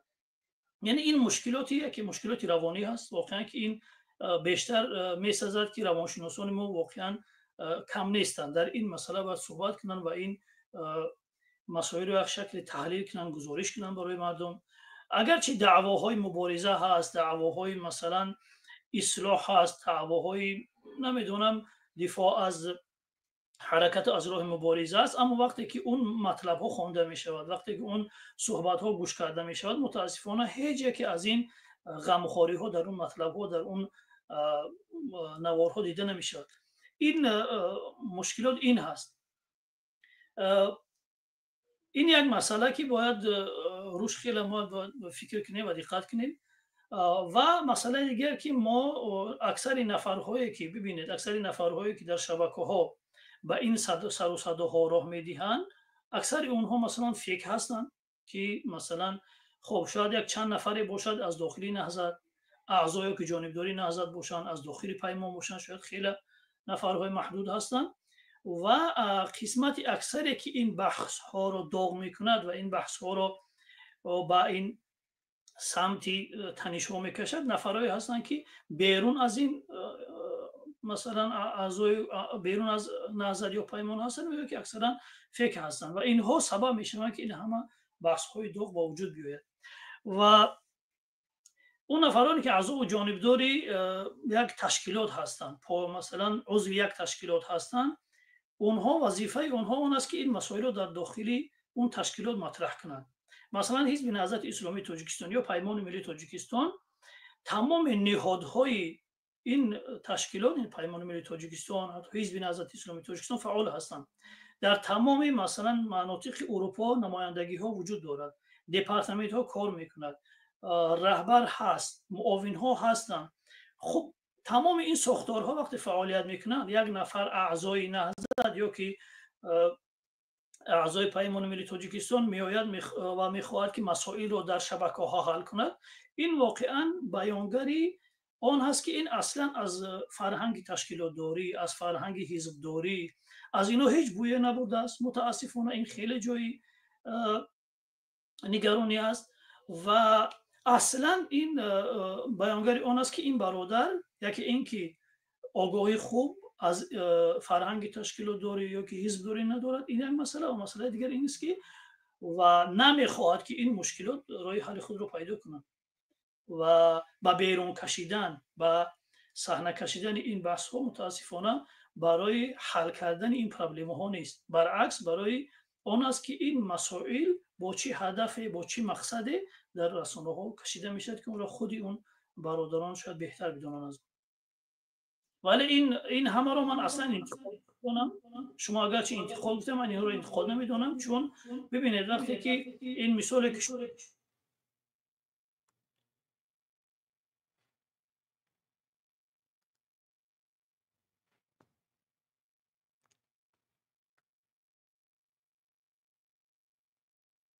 شخص شدن برادر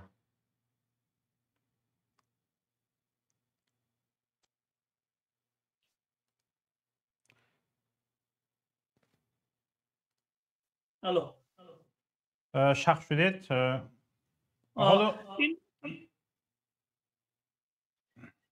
بله حالا این دو مثالی که شما ذکر کرده برادر شوکت جان دو مثالی که شما ذکر کرده در مورد برادر الهام جان معاون رئیس حزب نهضت اسلامی تاجیکستان و داملا عبدالله آقلزاده واقعا یک مثال خیلی آشکار و دلیل خیلی روشن هست که این اصلا انتقاد نیستن اینها اصلا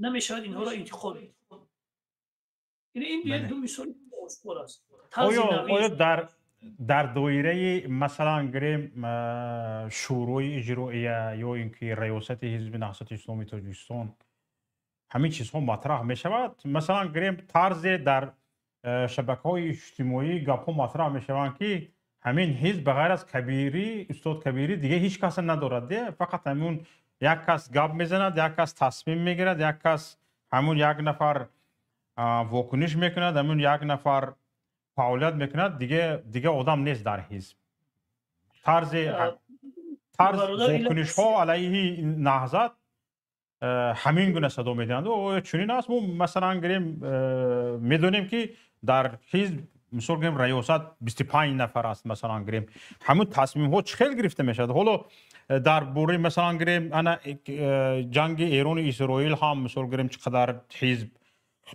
چی شنید مثلا گریم تنقید شنید و اساسا خود همین تنقیدی رهبریت حزب بود مثلا گریم برای چی به نهضت نه همه تنقید به یک نفر فرستاده میشه آیا واقعا درست است که همین یک نفر تصمیم میگیره شما در ریاست به فکرم خاصیت هم در شورای اجرایی هستید میگفتید که چرا چنین است بله برادر شوکت جان که شما گفتید در حزب نهضت تاجیکستان ریاست عالی 25 نفر عضو ریاست عالی هست و اونها و ریاست عالی یک نهاد در حزب نهضت اسلامی تاجیکستان هست و رهبری رئیس حزب نهضت اسلامی تاجیکستان با تنهایی هیچ مسائل رو با تنهایی حل و فصل میکنه و هر مسئله میشه در ریاست عالی مطرح میشه و ریاست عالی بحث میکنه و تصمیم میگیره همین مسئله که حالا بیشتر روی رئیس حزب نهضت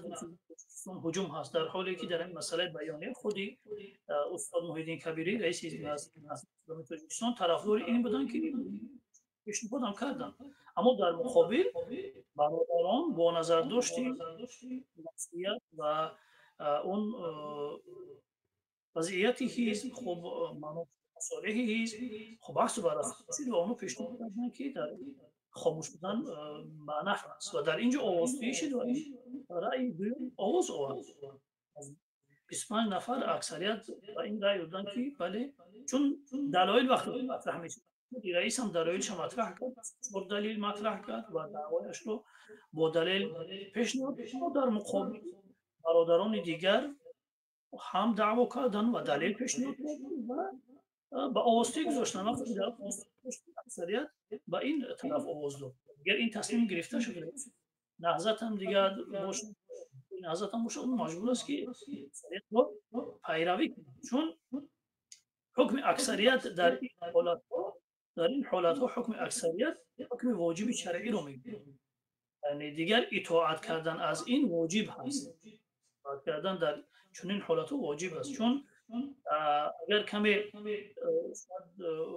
این مسئله دیگر باشد که ما در مورد بحث داشته باشیم، چون حکم اکثریت چه خیلی واجب رو میده مسئله دیگر است، ولی در این اکثریت با این آواز میدهند واجب است و برای تکلیف اعضای دیوان حزب نهضت اسلامی توجیه میشود از این تصمیم دفاع کنند و از این تصمیم یعنی خودسرانه نباید عمل کنند که دیگر در خلاف این قرار و این تصمیم ریاست عالی عمل میکنند اون باشد در نزد نظام در حزب. یعنی این هست فرهنگی تشکیلات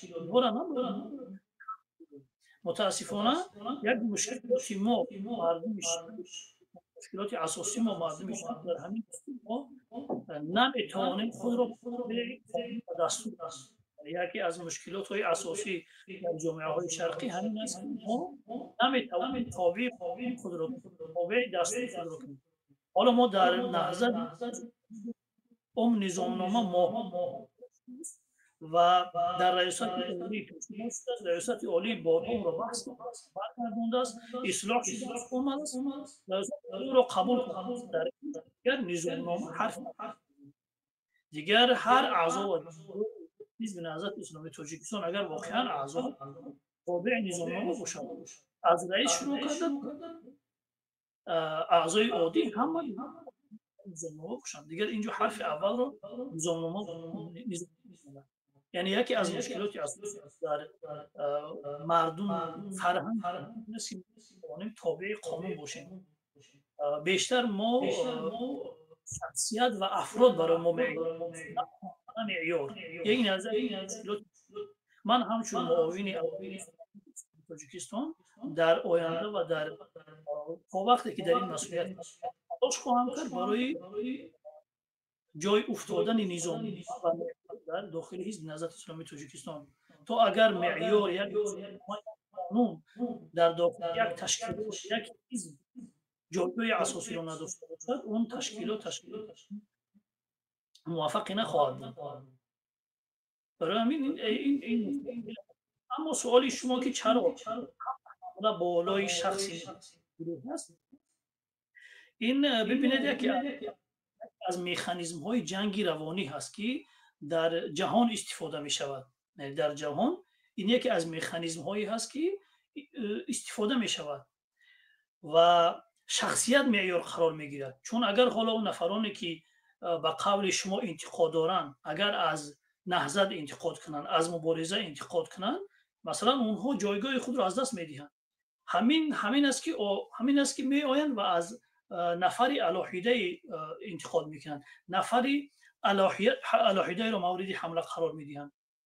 چون در اینجا چند هدف دنبال می شود و برای خودشون هم دلیل دارند. یکی اینکه ما مخالف نهضت نیستیم، ما پشتیبانی از نهضت داریم، ما مخالف مبارزه نیستیم، ما مثلا مخالف اصلاحات نیستیم، ما مخالف این شخصی یک نفر هستیم فلان و فلان گفتهش مخالف این هستیم و میخوام با شکستن یک نفر چون رهبریتی یعنی رهبری سیاسی واقعا یک جایگاه خیلی مهم در مبارزه دارد. اون نفرانی که به این کارها دست میزنند و جنگ‌های روانی رو راه میاندازند از این چیز خوب آگاه هستند، خوب میدونند که یعنی ضعیف کردن و شکستن یک رهبری سیاسی برای اونها چقدر منفعت میدهد. اما اون نفرانی که گرفتار این تبلیغات روانی میشوند، گرفتار این جنگ روانی میشوند، متاسفانه این چیز رو خوب درک نمیکنند. برای همین است که اون نفر موردی هدف قرار داده میشود، چون با برنامه، با هدفها، با استراتژی یا با برنامه‌ای که اون حزب دارد یا که اون تشکیلات دارد، با اون مبارزه بردن اون دیگر جایگاهش رو از دست میدهد. این تنها در شخص محیدین کبیری یا که برادر الهام جان یا که دیگرها نیست، این در عموم در طول تاریخ این به همین شکل آمده است. مثلا ببینید پیامبر خدا صلی الله علیه و سلم تا زمانی که با پیامبری مبعوث شدند در جزیره العرب امین بودند در بین قریش، همچون او را امین و صادق صدا میکردند و هم مورد اعتماد تمام مردم مکه بود. اما چون وقتی که آمد و به دعوت شروع کرد از جانب خداوند همچون پیامبر انتخاب شد، دیگر مسائلی که اون مطرح میکرد خب در مورد جهانبینی، در مورد خداشناسی، در مورد جامعه، در مورد سیاست، اون نظریه هایی که پیشنهاد میکرد کم بود که مردم در مقابل این نظریه ها قرار بگیرن. مثلا مساوات در اون زمان چقدر مشکلات بین افراد یک جامعه بود، ولی پیامبر دعواش مساوات بود، آزادی بود، یعنی این چیزها بود. در مقابل اینها کم میدیدیم که میایستاد. اما می اومدن هدف قرار میدن خود شخص پیامبر صلی الله علیه و سلم رو، تو مجنون هستی، تو دیوانه هستی، تو فلان و فلان هستی. چرا مثلا یک دلیل دیگه که چرا این قرآن بر این بزرگان ما نازل نمیشد، بر تو نازل میشد. یعنی این در علم خوب جامعه شناسی که بگیم علمی خودی همین سیاست شناسی، این شخصنت الموضوع میگن، شخصی کردن موضوع. یعنی شخصی کردن موضوع و این خاطر است که یعنی هدف قرار دادن اون شخص، اون مسئله که در اون برنامه چی هست، اون نظریه چی هست، اون چون با اون که مقابله کردن نمیتوانند، مثلا میبینن که کم میارن در این مورد. مثلا ببینم این افرادی که دعوا میکنن، کاری که خودی رئیس حزب نهضت اسلامی تاجیکستان در همین مدتی رهبریش کرده است، بیاین و بیان کنن مثلا که بهتر از این کار کردن میتونن و برنامه پیشنهاد کنن، ولی چون قادر به این نیستن و میان هدف قرار میدن خودی اون نفر رو و میخواهن که به این واسطه و مثلا مبارزه که برای ضربه بزنن، که این خیلی اشتباه است. این در طول تاریخ این بود، این برای استاد کبیری تنها نیست، برای من تنها نیست، برای چرا مثلا گریم چرا واکنش نیست؟ حالا شما درباره پیامبر گفتید، مثلا گریم قرآن در حال توسط وحی واکنش میکرد، مثلا گریم انه فکر و قدر فقتل کیف قدر گفته.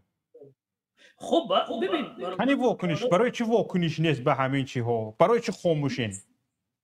چون این سوال شما اگر شما گفتید که من گور بیرونه سوال خاطر باشد، چون شما آگاه است که ما به خاطر شنیدن حرف مردم در داخل حزب نهضت اسلامی تاجیکستان چه برنامه‌های روی دست داره. حتی پیش از این که این سر و صداها با این حد برسن، ما قبلا هم 2-3 ماه یک بار با خود اعضا و جانبدار پیمان ملی تاجیکستان، حزب نهضت اسلامی تاجیکستان واخوری‌ها داشتیم با رهبر پیمان ملی تاجیکستان و در اونجا مجال خیلی آزاد سوال جواب میشد، ملاحظه ها و پیشنهادها گرفته میشد و بر اساس اونها کار کرده میشد و قریب هر 3 ماه یک برنامه ها داشتیم. این یک علاوه بر این جلسه های کاری در داخل حزب نهضت، در داخل پیمان ملی تاجیکستان برگزار میشد و ریاست عالی حزب نهضت اسلامی تاجیکستان چون این جلسه ها برگزار میکرد و علاوه بر این در تمام نمایندگی های حزب نهضت اسلامی تاجیکستان و پیمان ملی هر ماه جلسه برگزار می شود، حتی هفته‌انه جلسه برگزار می شود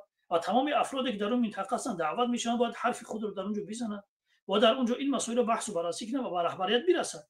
یک نماینده در یک منطقه وظیفه‌اش چی است؟ یعنی دیگر انسان مجبور می شود که بیاید شروع کند از این خیلی الفبای فعالیت‌های سیاسی و تشکیلات‌داری. وظیفه یک نماینده در یک منطقه چی است؟ وظیفه نماینده در یک منطقه این است که با اون مردم جلسه برگزار کند، بشیند صحبت کند اون مردم و اون حرف اونها رو برای نهاد بالایی برساند. در تمام منطقه این چیز هست و گزارش گرفته می شود از نمایندگی ها. یعنی فرض کردیم من نخواستم به توسط نمایندگی پریاموی همین مستقیم با کبیری سر به سر شوم چخیل؟ خب این فرهنگی تشکیلات‌داری نیست. در یک تشکیلات وقتی که داخل میشه در یک تشکیلات کار فعالیت کنید باید این زینوها رو در نظر بگیرید. علاوه بر این با خود پیمان ملی تاجیکستان رئیس حزب بارها در منطقه میشه.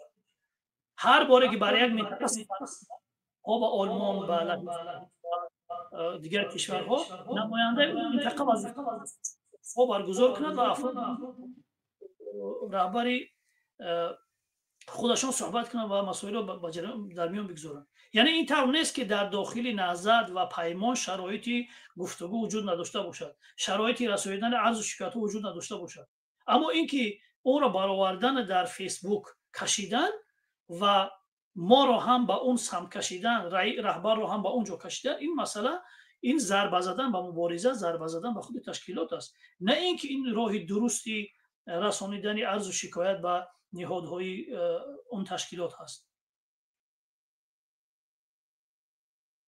علاوه بر همه این گفته های ما شما شاهد است که خود رئیس حزب نهضت اسلامی تاجیکستان رهبر پیمان ملی تاجیکستان بارها گفتگوی آنلاینی با مردم دارد. صدا نیست. نگرید فرض کردیم شما رئیسی دستگاه اجرایی حزب نهضت اسلامی تاجیکستان بودید و تمام نمایندگی ها مثلا گریم زیر دست شما بودند، یعنی شکایتشان باید به شما رفته میرسید و همین زینه به زینه و شکایت مردم در سطح شما تحلیل بررسی میشد و از این مثلا گریم رهبریت آگاه کرده میشد و که جایی که رهبریت لازم باشد گفته میشد که در اینجا باید شما جواب بدید، چون که این در چیمون نیست، در سطح ما نیست، از سطح از ما بلندتر است، باید رهبر جواب بدهد. در سطح مثلا دستگاه اجرایی این چیز حل نمیشود. به شما سوال همین، آیا از همین مردم نوریزایی که امروز هست در شبکه‌های اجتماعی داد و وای کرده ایستادن در همون زمان فعالیتتون همچون رهبر دستگاه اجرایی حزب نهضت اسلامی تاجیکستان، دستگاه اجرایی پیمان ملی تاجیکستان، همین خیلی شکایت ها آمده رسیدگی بودن، خطی است مثلا گریم چی است مثلا گریم یا اوست نمیگن شفاهی است اومده رسیدگی بود که مطرح نشدگی باشد و مردم ناراضی شدگی باشن که این به رهبریت رفتن نرسید و این شکایت های ما مطرح نشد؟ خب شاید یک دو سه تا آمده باشد. در زمینه اول در شبکه‌های اجتماعی نشر می شود، بعد اینکه مثلا برای اون برادر یادرس کرده می شود بعدا اون این مسئله رو مطرح میکند. اما اینکه در داخل به این شکل پیشنهاد شد متاسفانه این خیلی کم بود. اما در جایی که مثلا این مشکلات دیده میشد حتما جلسه ها برگزار میشد و این صحبت ها صورت میگرفت. یعنی برادر شوکت جان یک واقعیت باید قبول کنیم که این همه مشکلات های اونقدر مشکلات نیستن که ما باید به خاطر اینها بله باید شنیده شوند، صحبت کرده شود، ولی با کانال های داخلی بر اساس نظامنامه و معیارهایی که در داخل یک تشکیلات یک حزب هست. یعنی این همه بی‌بندوباری، سر و صدا بلند کردن در بیرون از تشکیلات این واقعا یک مصیبت هست. اما نباید ما همه از رهبریت گرفته تا یک اعضای قطاری داده این همه کشمکش هاشیم. یعنی مبارزه برده می شود. اکثر انتقادهایی که نسبت محیدین کبیری میکنه که هیچ کار کرده نمی شود. من خود شاهدم از زمانی که مسئولیت نمایندگی را داشتم و مسئولیت دستگاه، حالا همچون معاون اول حزب نهضت رئیس حزب نهضت اسلامی تاجیکستان قریب 50 60 تا 70% نیروی استاد محیدین کبیری در همین چیزها صرف می شود. این همین مسائلی که واقعا با اندکترین چیز می شود اینها را حل کرد. اگر واقعا هدف مبارزه باشد، هدف گفتگو باشد، هدف حل کردن مشکلات باشد، اینها هم حل روی حل خود را می‌یابند. اکثرا با اون چیزی که من خودم می‌بینم، صحبت هایی که انجام می شود با خود رئیس، اینقدر بگیم نیرو و قوه خود یک رهبر وقتی که در این مسائل جزئی، در این مسائل شخصی، در این پرابلم های جزئی خرج می شود، دیگر از اون رهبر چه خواهد داشت؟ یعنی اون رهبر دیگه کی در مورد استراتژی مبارزه مقاومت یعنی واقعا از اگر این خیل باشد این گپ های مثلا گفتم گوش نمیکند، مثلا گریم تماما اهمیت نمیتید، پیشنهاد به نگاه نمیکند، مثلا گریم چندین مراتب من این گپ گفتم هیچ کس به گوشش نمیگیرد، این گپ از کجا آگنی؟ خب یک مسئله است برادر شوکت جان، مسئله پیشنهاد گفتن. ببین حالا این بعضی صحبت‌هایی که برادرها حالا در شبکه‌ها دوران مطرح میکنن، من این واقعا حرف اول است میگم. من سال 2018 2017 این انتقادها را از رئیس میکردم و در حضور رئیس اینقدر با خود رئیس سخت صحبت میکردم، اما هیچ کدومش نمیگذاشت. این بهانه نمیشود که من این مسائل بیام در ملأ عام بکشم. یعنی این فرهنگی تشکیلات داری، حزب داری مسئولیت میخواهد. برای وقتی که یک انسان باید دانسته وارد یک راه شود. همین است که بسیاری برادرها حسابهای نادرست میکنن در ابتدا حساب نادرست میگیرن، وارد یک جای میشوند، اما بعدا میبینن که اونجا مناسب اون برادران نیست. یعنی بعد این مشکلات به وجود میآید. یعنی گفتن میشود، پیشنهاد میشود، در جلسه در ریاست عالی بحث و بررسی می شود، با آواز مونده می شود. وقتی پیشنهاد یک برادر نمیگذرد، این دلیل نمی شود که اون باید این کارها را انجام بدهد. خب این پیشنهادات نگذشت، پیشنهاد دیگر میگذرد. پیشنهاد زیادی از ما هست که مثلا در وقتی بحث و بررسی نمیگذرد و این دلیل نمی شود که ما بیایم تمام این چیزی که در داخل تشکیلات هست او را به بیرون براریم. یک اعضای یک تشکیلات باید مسئولیت شناس باشد، باید بداند که در کجا صحبت کند. یعنی این کارها در بیرون سر و صدا کردن اون پیشنهاد شما رو میگذروند؟ یعنی یک حزب، یک تشکیلاتی که زیر فشاری چند نفر افراد میآید تصمیم میگیرد، دیگر اون چی حزب چی تشکیلات است؟ بله فشار میآید، خب گپ و حرف زیاد میشود، اینا همه چالش هستند، همه امتحان آزمایش هستند. اما اون حزب، اون تشکیلات مسئولیت شناس هست، اون میشینه تمام این رو بررسی میکنه، بعد تصمیم میگیره. مثلا حالا تصمیم بگیرد ریاست عالی که برادر اسلام جان سعیدوف معاون رئیس حزب نهضت نه، حتی تصمیم بگیرد که از نهضت بیرون، بعدا من بیام در مقابل نهضت سنگر بگیرم. یک تشکیلات وقتی یک تصمیم میگیرد در سطح عالی، در یک نهاد تصمیم گیرنده به این خلاصه میاد یک تصمیم میگیرد، اون تصمیم باید واجب است که احترام کرده شود. یعنی این حالا نگاه کنید، شما رئیس دستگاه اجرایی حزب پیمان ملی تاجیکستان بودید. بعضی ها نه فقط مثلا گریم از فعالیت استاد، بلکه از فعالیت شما هم نارضا هستند. میگن چیکار کرد همین آدم؟ خب به همین سوال جواب دارید شما؟ اولین جواب این است که همون برادرم حرفش رو شخصا با خود من مطرح نمیکنه، با دیگر نفرها مطرح میکنه، اما با خود من چرا مطرح نمیکنه و پیشنهاد کنه که این کار باید کرده میشه، شما نکرده. یعنی در توان یک نفر اون کاری که هست تلاش میکند انجام میدهد و زحمت میکشد، اون کرده ایستاده است. اما اون نفر وقتی که انتقاد دارد باید برسوند به اون شخص. همون نفر هستن کانال ها با خود ما که در همین جا هستیم، اما تا حال یک نفر این مسئله رو به این شکل مطرح نکردگی نیست. شاید یک نفر دو نفر باشد، ولی بعدا صحبت می شود، دلیل آورده می شود، قانع کرده می شود. خیلی دیگر این راه مبارزه و مسئولیت داشتن همین است. یک نفر وقتی که یک مسئولیت میگیرد، اون هیچگاه نمیتواند 100% همه اون برنامه هایی که داشت انجام بدهد. من وقتی مسئول دستگاه اجرایی شدم الحمدلله اگر 100% هم نباشد 50 تا 60% برنامه‌هایی که داشتم تونستم عملی کردم. خود شما شاهد است، یکی از مسئولین است. ولی اون نفر چرا با خود ما مطرح نمی‌کرد این مسئله را؟ حالا اینجا من میدونم مثلا گریم تماشابینان عزیز، من میدونم که اسلام جان سعیدوف کی است. اسلام جان سعیدوف که در روبروی شما ایستاده است، یکی از دانشمندان کشور است، دانشمندان علوم دینی کشور است. فارغ التحصیل دانشگاه اسلامی زاهدان ایران است و از چند علمای بزرگی مثلا گریم ایران چی‌های هم شنیده هستیم که من چیزی که در زاهدان بود اسلام دین گرفته رفت گفته که گپ‌ها هم شنیده هستیم.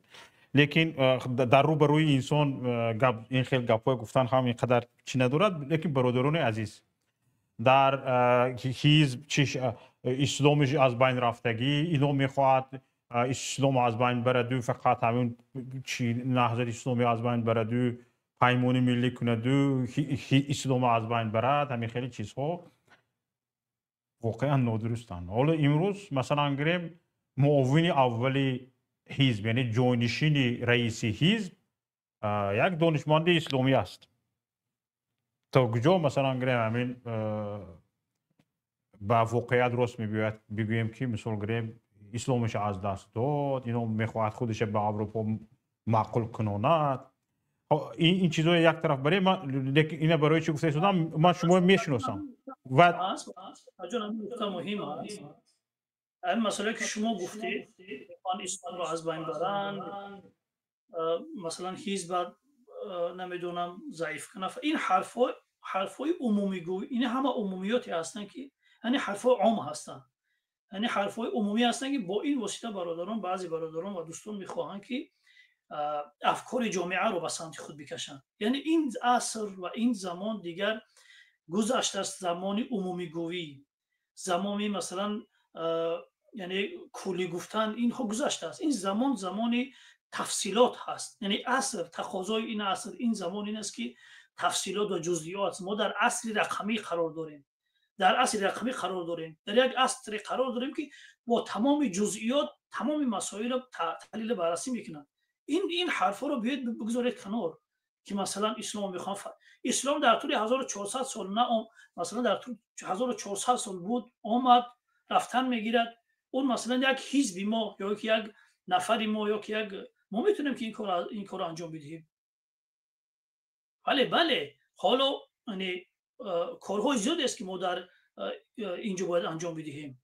یعنی خیلی کارها هست که ما باید انجام بدیم، از نگاه فکری، از نگاه استراتژی، از نگاه برنامه‌های حزب خیلی کارها هست و خیلی برادران شاید راضی نباشن از این کارهایی که انجام می‌شود.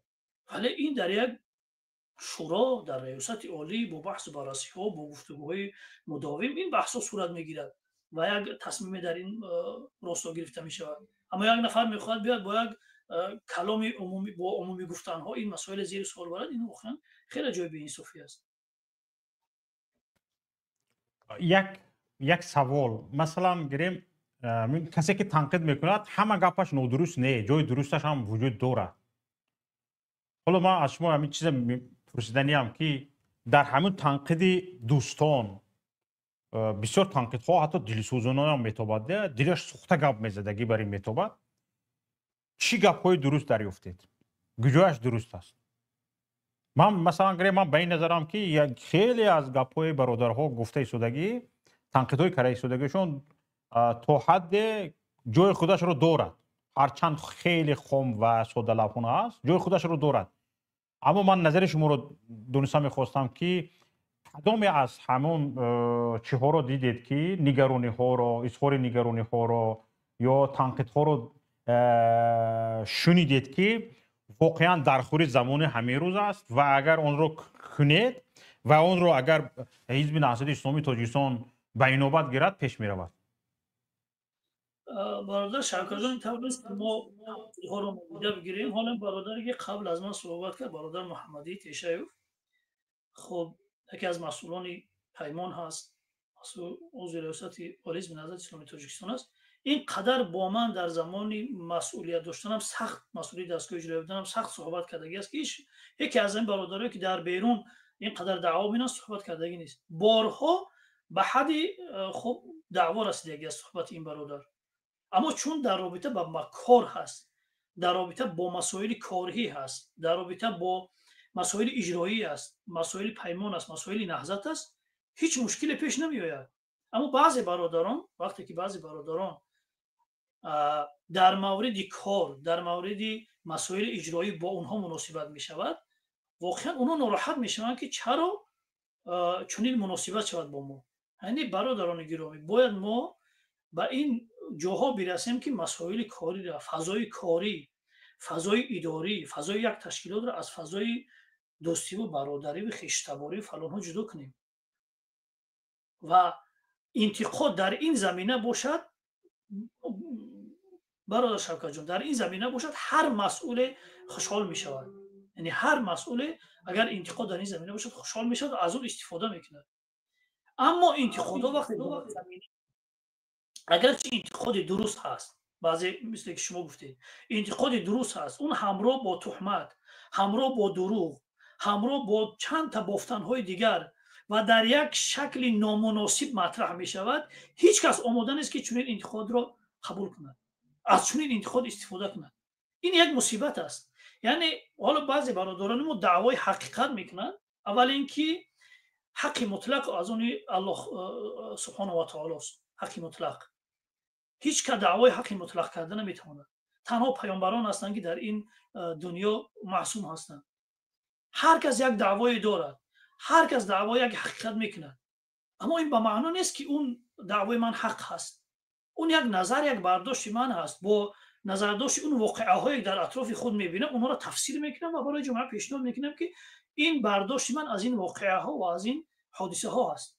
اما اون برادر همین برداشت خودش رو از واقعه ها، از حادثه ها بر اساس پیش‌فرضی هایی که دارد اون را تبدیل میده به یک حقیقت مطلق و میخواهد بالای یک جامعه تحمیل کند. این واقعا یک بی‌انصافی است.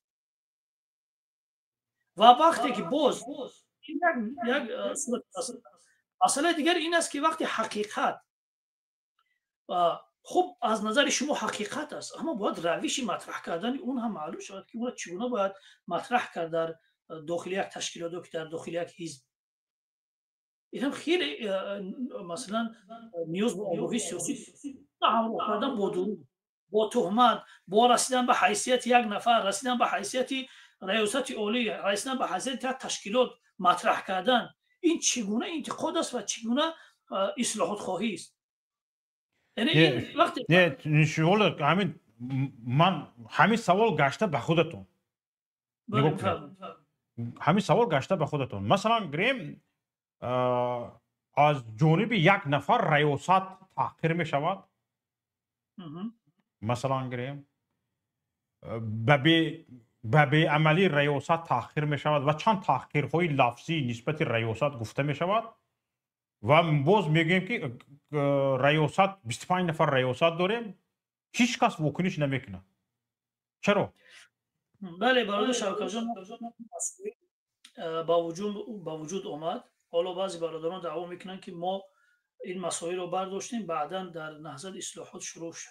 این واقعا یک حرفی پا در هوا هست، چون من چگونه که گفتم من از سال 2017 مسائل اصلاحات خودی بنده حتی برای رئیس و برادران پیشنهاد میکردم، حتی خودی دیگر برادرانم به همین شکل. از اون سالها این مسائل اصلاحات بود و چون در داخل خود نهضت حتی در تاجیکستان هم مرحوم استاد نوری و استاد همت‌زاده، من یکی از ویژگی‌های خیلی خوبه که استاد نوری دارد و برای من الگو هست، همین خصلت‌های استاد نوری هست که هم این شخصیت فکر بدن، اندیشه داشتن و اون تلاش میکردن اون اندیشه و افکارش رو در عمل تطبیق کنن و در نتیجه تطبیق کردن در عمل بر وادار میشدن که دست به اصلاحات به یک تغییرات دیگر بزنند. واقعا این جنبه های استاد نوری خیلی برای ما یک مکتب خیلی بزرگ است و این استاد نوری برای ما در این چیز. حالا یک نفر وقتی که این سر و صدا بلند شد و با این حد دیگر اصلاحات در نهضت شروع شده بود. یعنی اصلاحات با قرار ریاست عالی و با بحث بر اساس شروع شده بود. در اینجا دیگر ما تمام تمرکز بالای این بود که این اصلاحات با آخری برسد. هر کس هر چی میگه خب حرفش رو میزند، تحقیر میکند، چیکاری نمیکند، اصلاحات بر آخر برسد. وقتی که اصلاحات بر آخر رسید و تمام نهادها در حزب انتخاب شدن، نهادهای اجرایی تعیین شدن، نظامنامه قبول شد، خب بعدا دیگر ما بر اساس اون اصلاحاتی که صورت میگیرد با این مشکلات برخورد خواهیم کرد. حالا دیگر کمیسیون تفتیشات هست، خب قوانین انتخاب شده، اجرایی هست، دیگر هر نهاد اون صلاحیت هایی که دارد حتما کار خواهد کرد و همه تلاش روی این خواهد شد که نظامنامه معیار یگانه در داخل حزب نهضت اسلامی تاجیکستان باشد و در داخل نظامنامه همه این معین کرده شده است که نسبت قرار ریاست خب خلاف قرار ریاست رفتن چی است، خلاف نظامنامه رفتن چی است و تمام اینها در آینده انشاءالله که جای خودش رو خواهد گرفت. یعنی این یکی از دلایلی بود که ما اونقدر دیگر سمت رفتیم. اگرچه حالا همه روزو نیست فیسبوک کشیده شود و این شکلی که حالا رفته ایستاده است، اینها واقعا از نگاه من انتقاد نیستند. این یک نفر میخواد صحبت داشتگی باشد. قلدربیک بفرمایید. الو، سلام علیکم. و علیکم السلام و رحمت الله. بفرمایید. دوملوش دومدین شاید به شما سوال داشته باشد بود دور نروید. بفرمایید. سلامت باشید. بفرمایید. وقتی آخر مشاهده میکنم که خصوصا من یک دیگری یا مثال نمیدانم در موبایل شما چگونه مخالف هستید که راست گپ شویم در موبایل شما یگان چیزی وجود دارد که شما همی یک دیگریتون را تنقید میکنید. من همین رو نمیفهمم که برای چی مثال محمد اقبال میبراید کبیری را در بین مردم گپ میزند یا که شما یا که دیگرش شما یا ایلادی ندارد که یک مشت شوید که من فکر میکنم که بیشترین خوبترین و افضلترین یک مشت شدن در کره تا اینکه مبارزه بر ضد این حکومت دیکتاتوری بر وقتتر این را چپک کنید تا اینکه مردم شما جاتون گرم است، خوب است، در امن است، آزاد است. مردم در روسیه بسیار وضعیتش خراب است. اکا شما شوخی نفهمینید. مردم پتن میسپرند، مردم تمام کارشون از آمدگی از فرودگاه فرامدن تا خانه ندرامدن اول فکر حجت دارند. با وجود این قدر تحقیر میشوند. شما خودتون میبینید که از حکومت ما یگان پشتبانی حتی وجود ندارد. حتی یگان کس یگان نامه نمیفرستد که برای چه این گونه معامله ها صورت میگیره. ما باید یک موش شویم. من فکر شخصی من است که باید الان این مسئله حزب مسئله اینها را هم را بذاریم کنار. ما باید یک موش شویم بر وقتتر این حکومت برطرف کنیم که تا اینکه ملت ما در داخل وطن ما کار کنند. ما دولتی بسازیم که از دیگر جاها بیایند در دولت ما کار کنند. این چی ظلم است؟ این چی؟ باور کنید من اکو ما همه روسیه هستیم. اکو باور کنید اکو خصوصا من چه گویم جام ساز است، خوب است الحمدلله، لیکن مردم میبینم من دلم میسوزد. من برای خودم تنها فکر نمیکنم. کسانی که حجت دارن اونها به کمی هم یگان 10% قدر قیمت دارن. و کسانی که مقصد حجت ندارن پتن دارن باور کنید دوزی همین یک نفر من یک بردم برای همین پسال همین مسکو همین وایبه باور کنید مردم رنگ یک حیوان حساب میکنن. اکو به خدا قسم یک شغلتم اکو شما این چی معامله با این مردم؟ اینها برای شما گوسفند هستند. شما خدمتگار این ملت هسته، از حساب این ملت معاش میگیره. در نزد خودم یک زنک میگه چند سوم از پاسپورت؟ میگه 20,000. او زنک گفت که اکو شما هفته گذشته برای من گفتید که پاسپورت 12,600 روبل است، این هفته قیمت شد. اپا جان خب کنید شما روید همه 12,600 سپرید. این چی مصیبت است؟ رنگ یک بازار کردگی هستن، یک بازاری که عیناً یک وجدان انسانی رو دیده نمیشود. اکو ما باید کم ترک یک فکر داشته باشیم، یک عقیده داشته باشیم تو اینکه یک کاری کنیم. میگردیم ای پیش اکران گپ زده سالی دارم. های شما خودتون خوب میبینید، شما همه شرایط مهاجرایی که در روسیه هستند دیده شدید که این روس که افشین است، این اوس که افشین است، با چیکار کرده ایستاده است، با چی معامله کرده ایستادن، خصوصا تاجیک، ازبک، کرگیز. خواهی شما هم یک فکر کنید، خواهی توکل هم میستیم ما با میستیم که با رستم بیایه با یکان 35-40 سال دیگه اکو ما 30 سال رفت میریم نکی اون فرزنده ما فرد و عذاب میکشن.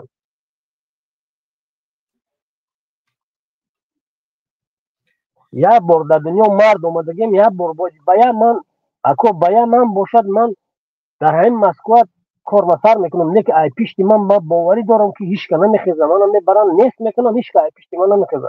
مردم اکو به درجه مرغ شدگی هم که حساب گم. با خدا که من امو برنامه شما را اکوی شوکت، من شما را بسیار احترام دارم، برنامه شما را بسیار گوش میکنم، بسیار حلاوت میبرم. های کم تر باید عمل دا گذاشتن در کار. خسته شدیم، باور کنید اکو خسته شدیم. بله، تشکر زیاد برادر عزیز.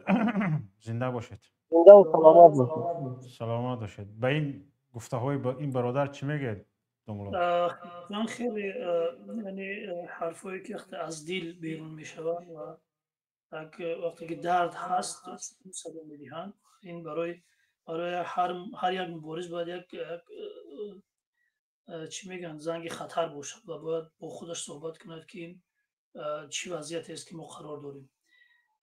برای در مبارزه این همه حالا برادر گرامی همین مسائل اصلاحات و این همه تلاش هایی که انجام می شد به خاطر همین است که مبارزه در یک سمت درست و با قول در یک چارچوبه درست خودی حالا مثلا نهضت اسلامی تاجیکستان و پیمان ملی تاجیکستان و قول یک کمپاک می شود قول و در یک مسیر درست حرکت کند و یک معیارهای باشد که تمام مبارزینی که خود را عضو اعضای نهضت اسلامی تاجیکستان میدونند در اطراف اون معیار جمع شوند و با یک هدف معین، با یک برنامه معین و یک استراتژی معین خوب دیگر مبارزه خود را ادامه بدهند. بله این را خسته کننده است، این شاید سالها طول بکشد برای اینکه مبارزه ما در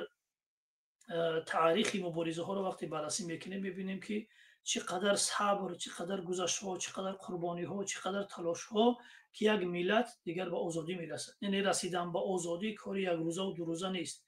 یعنی برادران و دوستان گرامی باید خیلی این مسائل رو دقیق بررسی کنند که این حتی همین صحبت هایی که حالا میشود در رسانه ها اینها مبارزه نیستند. یعنی حالا ما بعضی برادران ما همین صحبت هایی که در رسانه می شود، در فیسبوک می شود، در یوتیوب می شود، همین ها رو مبارزه معنی داد کنند. همین ها مبارزه گفته. یعنی اینها یک جزئی از مبارزه هستند. اگر پشت این همه صحبت ها، پشت این همه برنامه ها یک برنامه کلان کلیدی که با استراتژی معین، با یک هدف معین عملی نشود، این برنامه های ما هیچ کاری را حل نمیکنند. بله برادر گرامی درست گفتی. یعنی این برنامه ها به خاطر یک برنامه خیلی کلان هستند که اون در دالان های اون سیاسی اون حل فصل می شوند، در اون داخلی تشکیلات ها بحث بررسی می شوند و کار می شود. یعنی این رسانه ها این اگر در پشت رسانه ها چنین یک برنامه نباشد، واقعا این همه گفتن ها، این همه صحبت ها دیگر ما باید بس کنیم از این کارها. یعنی واقعا نظری من است که اگر پشت این همه صحبت ها، پشت این همه برنامه ها، پشت این همه گفتن ها یک برنامه عملی و کاری یا استراتژی معین نباشد که ما رو به آزادی برساند، این برنامه های ما هیچ فایده ندارد. به همین خاطر است که نیاز به یک تشکیلات است، نیاز به حزب سیاسی می شود، نیاز به ائتلاف می شود، نیاز در این مرحله به رهبر می شود. حالا مثلا اکثرا صدا می‌دهد که ما نیاز به مدیر داریم، نیاز به رهبر نداریم. برادران گرامی، یعنی ما واقعا نیاز خیلی جدی به رهبران سیاسی داریم. یعنی این در وظیفه یک رهبر سیاسی، یک رهبر مبارز، یک رهبر مقاوم از زمین تا آسمان از یک مدیر فرق میکنه. یعنی وقتی آن رسیده است که ما باید کمی همین مفهوم ها رو از هم درست جدا کرده بتونیم در جای خود استفاده کنیم. ما در این زمانه در حالا که هستیم خیلی نیاز شدید به رهبرهای سیاسی داریم که در اطراف این رهبرهای سیاسی جمع شیم و جای برسونیم. یک سوال یک سوال حالا به همین گیرودار و سر و صداهایی که به میان آمده است، حزب نهضت اسلامی تاجیکستان، رهبریت یا ریاست حزب نهضت اسلامی تاجیکستان چی واکنش کردنی است؟ مثلا گریم تو یک شخص قطاری میبراید بی‌ملال تو رهبریت تحقیر میکند، تو ریاست تحقیر میکند، یگان چاره اندیشی، یگان مثلا گریم پیش این راه گرفتن فکر اندیشی وجود دارد یا ندارد؟ یگان تصمیم هست که مثلا گریم تو یک نفر قطاری همین مثلا گریم پریامایی میبراید. شما عذر گفته شده، خیر من میدونم مثلا گریم گفته شده مثلا گریم در دستگاه اجرایی یعنی شورای اجرایی وجود دارد، نمایندگی وجود دارد. مثلا گریم یک اعضای قطاری میتوند در نمایندگی شکایت برساند، نمایندگی به دستگاه اجرایی برساند، دست شورای اجرایی مثلا گریم مطرح کند، شاید در ریاست مطرح کند،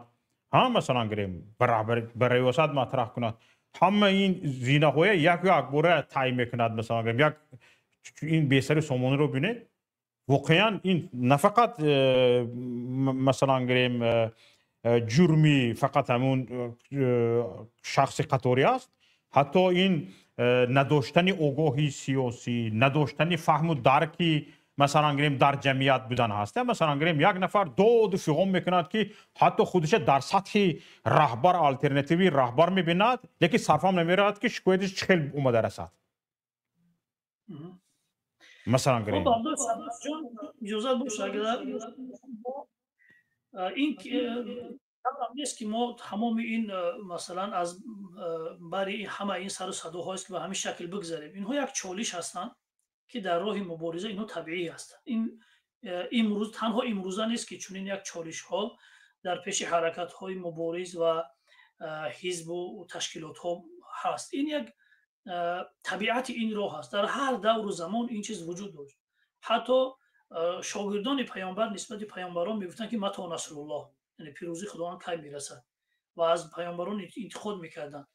حتی از مصلحین، چه مسلمان و غیر مسلمان، همیشه انتقادهای شدید، حرفهای سخت از جانب خودی همون یاران و شاگردان و مثلا همون هم حزب هم حرکتشون میشه. یعنی این راه مبارزه است. یعنی فلسفه تاریخ همین هست. ما ایرا نباید اونقدر خیلی زیادی بعد از حد بها بدیم که این نوع در همین حالتی که مثلا حزب نهضت اسلامی تاجیکستان در این وضعیت گرفتار شده است و این مشکلات به وجود آمده است. یعنی این مشکلات همیشه بود و هست و باز هم ادامه پیدا میکند. این یک مسئله دیگر این هست که ما حتما حزب نهضت اسلامی تاجیکستان این مثلا سر و صداهایی که در شبکه ها هست گفته می شود، اینها هم یک چالش هستند. این وقتی چالش شد اون یک تبدیل میشه به فرصت برای حزب نهضت اسلامی تاجیکستان. این باید یک فرصت باشن. ما بتونیم که این چالش ها رو با یک طرز درست حل کنیم و قدم بعدی رو بگذاریم. یعنی همون من درباره همین طرز درست پرسیده شدم که همین طرز درست یعنی چی؟ برای شوکت جون، برای این برنامه هست هم برای خودی مسئولین حزب نهضت وظیفه دارن که چالش ها رو تبدیل به فرصت بدن و این چالش ها بزنن قدم بعدی رو بگذارن. یعنی همیشه برای گذاشتن قدم بعدی نیاز این است که اون مشکلات موجوده رو حل کنی، بعدا قدم بعدی رو بگذاری. و برای خود برادرها از همه چالشی سخت‌تر برای خود این برادرها هست که خود این برادرها با این واقعه ها چگونه کنار میآیند. یعنی این واقعه ها را برای خود چگونه تفسیر میکنند. از همه مهم برای خود این برادران هست که اینها باید از این مشکلات بیرون بیایند و یک راهی درستی برآمدن از این مشکلات رو پیدا کنند. ولی برای خود رهبریت حزب نهضت اسلامی تاجیکستان، نهادهای حزب نهضت اسلامی تاجیکستان هم لازم و ضرور است که پای حل کردن این مشکلات باشد، اما نه اینکه تمام بدنه حزب مشغول این کارها شود. و این هم برادران با این امید نباشن که تمام این ما هم میریم با این بحث های فیسبوکی همراه میشیم. هیچگاه چنین نیست. ما هیچگاه اجازه نمیدهیم که یعنی این مثلا بحث های مثلا مسئولین نهضت اسلامی تاجیکستان بریم و در صفحه های مجازی این مشکلات رو حل کنیم. این مشکلات حتما در داخل نهضت حل می شود، در دولت‌های نهضت حل می شود، در نهادهای نهضت حل می شود و خود مسئولین هم و خود اون نفرایی که مثلا در خب این تشکر. من یک دیگر سوال دارم. فقط سوالم بعد از یک برادر محمود شریفوف میخوان گپ زنن، بعد از اون کس میتونم شاید این کس به شما سوال داشته باشم، بعد از این یک سوال دیگر ماندگی. چقدر دیگه وقت داریم؟ همین یک سوال میتونم به شما جواب باید زنده باشید. محمود شریفوف بفرمایید.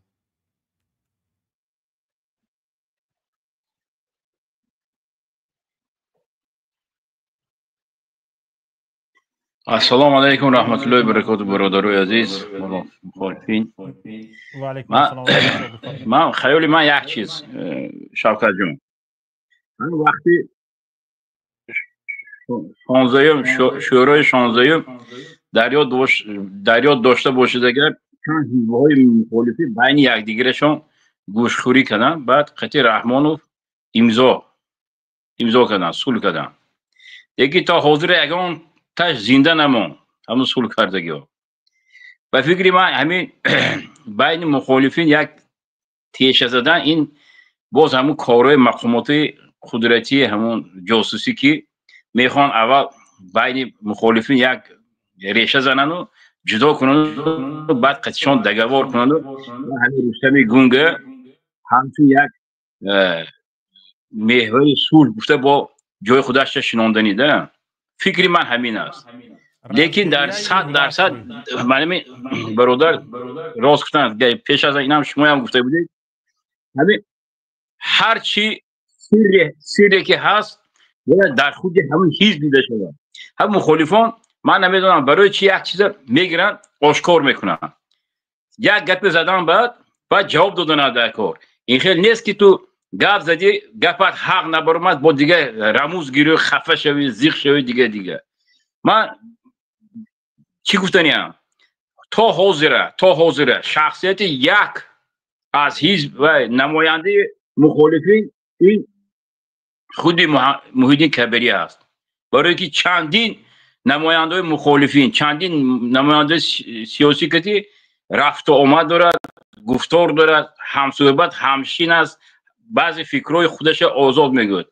ما نباید آیات برآید که وقتی که صلح کردن یک طرف صلح نماینده ایران بود، یک طرف صلح نماینده روسیه بود.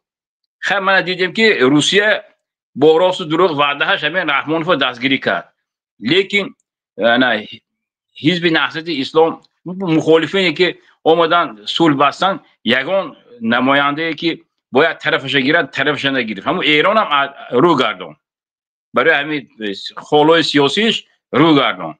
ما میدونیم اینه حاضر در همون اروپا ایستاده یگان دولت برای ما دوست نیست. لیکن صد افسوس که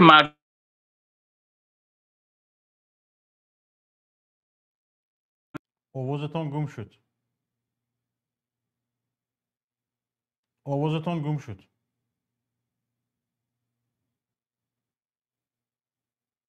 محمود شریفوف آوازتان گم شد. بیرون شدن، شاید موجشان گم شد. حالا بسیار گپای خوب زدن. به هر حال شاید سوال داشتن و سوالشون رو ندادن تا ایشون شاید دوباره وارد شوند. تو نگاه کنید، من یک مثال میبرم دومولو. من با استاد کبیری یک مصاحبه داشتم. در اون مصاحبه مثلا گریم جدی دقت دهید. من به این سوالم از شما جواب میخوام. در اون مصاحبه مثلا گریم مردم وارد میشد و به سوالش جواب میگرفت. یک نفر مثلا گریم همون از بچه های خودمون همینجا داخل شد، 30 سکونت هم نه ایستاد. در اون وقت داخل شدگیش یک نفر دیگر گپ میزد با استاد کبیری. من مثال گریم همین دودرمون عزت الله در وقتی داخل شدگیش یک نفر گپ میزد و وی گپش تمام نکرده برآمد، با برادر محمد اقبال سکرینش میفرستند، میگوید که من وارد شدم 40 دقیقه می 30 دقیقه می چند دقیقه پایده ایستادم، شوکت به من سخن نداد. برادر محمد اقبال تمام سیاست همین استریمیار میدوند، میفهمد، صرفا میرود و دونسته ایستاده است که او دروغ گفته ایستاده است. چرا؟ دو دروغش، همین عزت الله دو تا دروغ گفتگی در اینجا. 100% محمد اقبال میدوند که او دروغ گفت. چرا؟ یکم عزت الله میگوید که من از فلانی پیش در اومدم، مثلا گریم از حسام الدین پیش در اومدگی بودم، از همه پیش در اومدگی بودم. میگوید مثلا گریم او عزت الله نمیدوند از که پیش در اومدنشه. چند سال باز مثال گریم محمد اقبال استریمیارد استفاده میبرد، مگر همین را نمیدوند که او دروغ گفته ایستاده است، از اکی پیش در اومده و بعد کی در اومدنش نمیدوند. میدونست محمد اقبال. و همین برادر را میگفت که صغیره در شو از نظرم دروغ گفته ایستادی، تو از کی پیش در اومدی بعد کی در اومدنت نمیدونی در اونجا و در زل اجیدن کی ایستاده است نمیدونی. خیلی کجا فهمیدی که او مثلا که ما از حسام الدین پیش در اومدی؟ حسام الدین حتی پیش از سرشوی برنامه مثلا گریم به من زنگ زده، من وارد میشم، گفت تو از استاد پیش در اومدگی بود حسام الدین.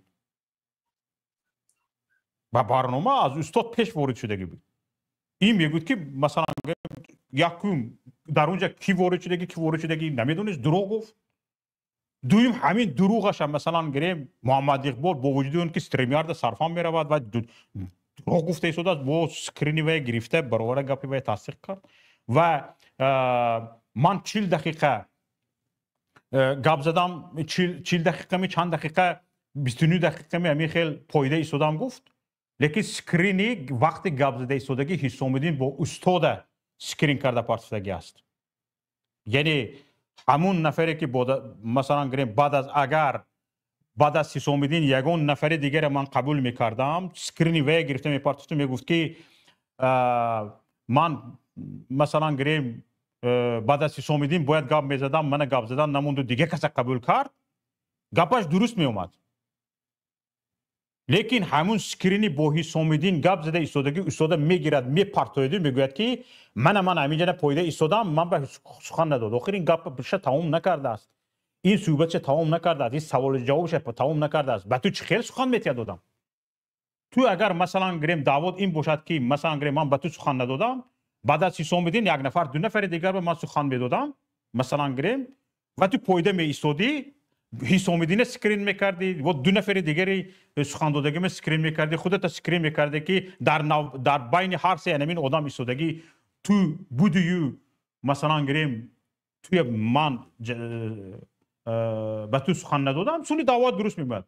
در یک حالت دو دروغ مطرح میکند و این دو دروغی مطرح کردگیشه مثلا گریم برادرمون دومولو محمد اقبال که میدوند که در هر دو همین حالت هم این صغیره دروغ گفته شده است، همین میگیرد مثلا گریم دلیل میکند، مثلا گریم در شان و شرف من مثلا گریم گپ میزند. شما نگاه کنید دومولو.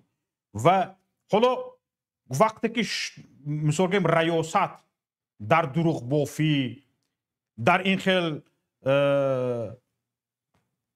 مثلا گره نوبکاری خاموش می ایستد، حتما از مسئولش، از اعضایش مثلا به تهمت گرفته شدنش دفاع نمیکند، حتما یک نفر جسارت پیدا میکند تا مثلا رئیس دستگاهش هم مثلا میخیل تاخیر کند، تا ریاستش هم تاخیر کند. برای همین من چی گفتنیم، وقتی که هم یک چیز من بعد یک سیاست پیش گرفته شود که عموما نه فقط رهبریت یا ریاست یا که شورای اجرایی یا شورای سیاسی، حتی به هیچ کس حق داده نشود که یک شهروند تاجیکستان مثلا تاخیر شود و حزب نهضت اسلامی تاجیکستان مثلا تماشابین باشد. حالا ببینید ما مثلا در این تاخیرهای روسیه نسبت مهاجرین گویا که مثل همون چیها با گوشت و بدنمون شخت خوردن نشستگیش دیگر تاثیر نمی کند. مثلا گریم چقدر این مهاجران در روسیه اینقدر تحقیر شده ایستادند و به چقدر عذاب شکنجه ها گرفتار شده ایستادند، ما خاموشیم. آذربایجان مثلا گریم خیست گفت که چکن روسیه باید به کسانی که مثلا گریم مورد شکنجه قرار داد شهروندان آذربایجان رو در روسیه در مسکو باید جواب دهد. سفیر روسیه در آذربایجان رو دعوت کردن، نوت دادن به دستش وزارت کارهای خارجه آذربایجان. در ما مثلا گریم به تحقیر همدیگر چنان عادت کرده ایم که مثلا واکنش نیست. با شما سوال همین است که همین نفران مثلا گریم آیا یگون حالت و یگون مکانیزمی بقیپشون جواب دادن دارن یا نه در همین ما؟ بله برادر شاکر جان، اول همین است که چگونه که دیدید شما این مسائل در شبکه‌های مجازی که در یوتیوب و پشت فیسبوک حل نمی‌شده است. یعنی برعکس وقتی که رئیس حزب نهضت اسلامی تاجیکستان میآید در برنامه آنلاینی مستقیم شرکت میکند و میخواهد که با مردم گفتگو کند، برعکس چنین سوء استفاده ها سر میزند. یعنی در چنین برنامه ها و در شبکه های مجازی هم همچنین. یعنی این مسائل با بحث کردن، با کشمکش کردن در شبکه های مجازی حل خود را نمی‌یابد. برای همین است که ما چگونه که قبلا هم گفتم یک معیار قبول شدگی است در حزب نهضت اسلامی تاجیکستان و حتما این با مربوط به نهادهای داخلی هست و این را پیگیری میکنن و حتما این مسائل باید جواب خود را پیدا کنند. با این مفاهمت شد اون نفری که اعضای حزب نهضت اسلامی تاجیکستان هست واقعا باید پایبند باشد، پایبندی معیارهای حزب باشد، پایبندی قرارهای ریاست عالی باشد و اگر نه اعضای یک حزب بودن چی معنا دارد. این یک. و مسئله دیگر، مسئله به احترامی و تحقیر کردن. در همین جا همچون معاون اول حزب نهضت اسلامی تاجیکستان باید می‌دارم که هر نفری که مثلا چنین تحقیرها رو روا می‌بیند و که اعضای حزب نهضت اسلامی تاجیکستان می‌داند، برادران، دوستان، همدردان دانسته باشند که یعنی حزب نهضت اسلامی تاجیکستان هیچگاه با چنین چیز راه نداده است، نه در گذشته و نه در آینده. حتی با نسبت علما ببینید که خود استاد سید عبدالله نوری چه احترام خاص نسبت علما داشتند و خود استاد محیدین کبیری هم و ما هم راه این بزرگان را ادامه خواهیم داد و هیچگاه نسبت هیچ یکی از دانشمندان و علمای کشور این نمود مناسبت را اجازت نخواهیم داد. اما اون نفرایی که این کار را انجام میدهند اون دیگر شاید اعضای حزب نهضت اسلامی تاجیکستان نباشد. اول باید ثابت کنند که اعضای حزب نهضت اسلامی تاجیکستان هستند. وقتی که از نام حزب صحبت میکنند، ما حالا دو نمود افرادی داریم که در شبکه‌ها این بحث رو میکشند. یکی اونهایی هستند که خود را اعضای حزب نهضت اسلامی تاجیکستان میدونند و دومی آنهایی هستند که اعضای حزب نهضت اسلامی تاجیکستان نیستند ولی دخالت میخوان دخالت کنند در کارهای یک تشکیلات سیاسی که با آنها هیچ ربطی ندارد. یعنی معامله و مناسبت با این دو گروه از هم باید فرق کنند و برای همین هر نفری که دست به چنین تحقیرها میزند، اگر عضو حزب نهضت اسلامی تاجیکستان است. نهادهای حزب از جمله کمیته تفتیشات حزب نهضت اسلامی تاجیکستان وظیفه‌دار است که این مسائل را بررسی کند و تحقیق کند و گزارش را به ریاست عالی پیشنهاد کند و ریاست عالی در مورد این افراد تصمیم بگیرد. چون واقعا به احترامی نسبت ملت دیگر بس است از این زیاد به احترامی کردن نسبت همدیگر، نسبت ملت. اگر حرفی هست، سخنی هست، صحبتی هست، در روپرو سر میز صحبت کردن در کار. این مشکلات با پرخاشگری، با دادگویی کردن با این شکل در شبکه‌ها حل خود را نمی‌یابد. حتما این در داخل حزب دیده می شود و راه حل خود را پیدا خواهد کرد. تشکر. من این تنها یک مثال بود. خودم هم هیچی دعوا نکردم، چون که دیدم که یک آدم از همین یک حالت بیچارگی هیچی گپ نیافته 100% خودش میدوند که تماما دروغ گفته شده است، از دروغ یک چیزی وهمه تراشته شده است، به این حالت بیچارگی رسیده است. دیگه از پی این نشدم. لیکن این سوال من همین است که یعنی درخواست من از همین یک سازمان سیاسی حزب نهضت اسلامی تاجیکستان همین است که ما من بعد همین مسئله های یک کمتر جدی تر گرفته شود. حالا این چی من، یعنی مراجعه کشوده من یک مراجعه کشوده من این وظیفه یک تشکیلات است. این مسئولیت تشکیل حتی روی مسئولین هم وقتی که برادران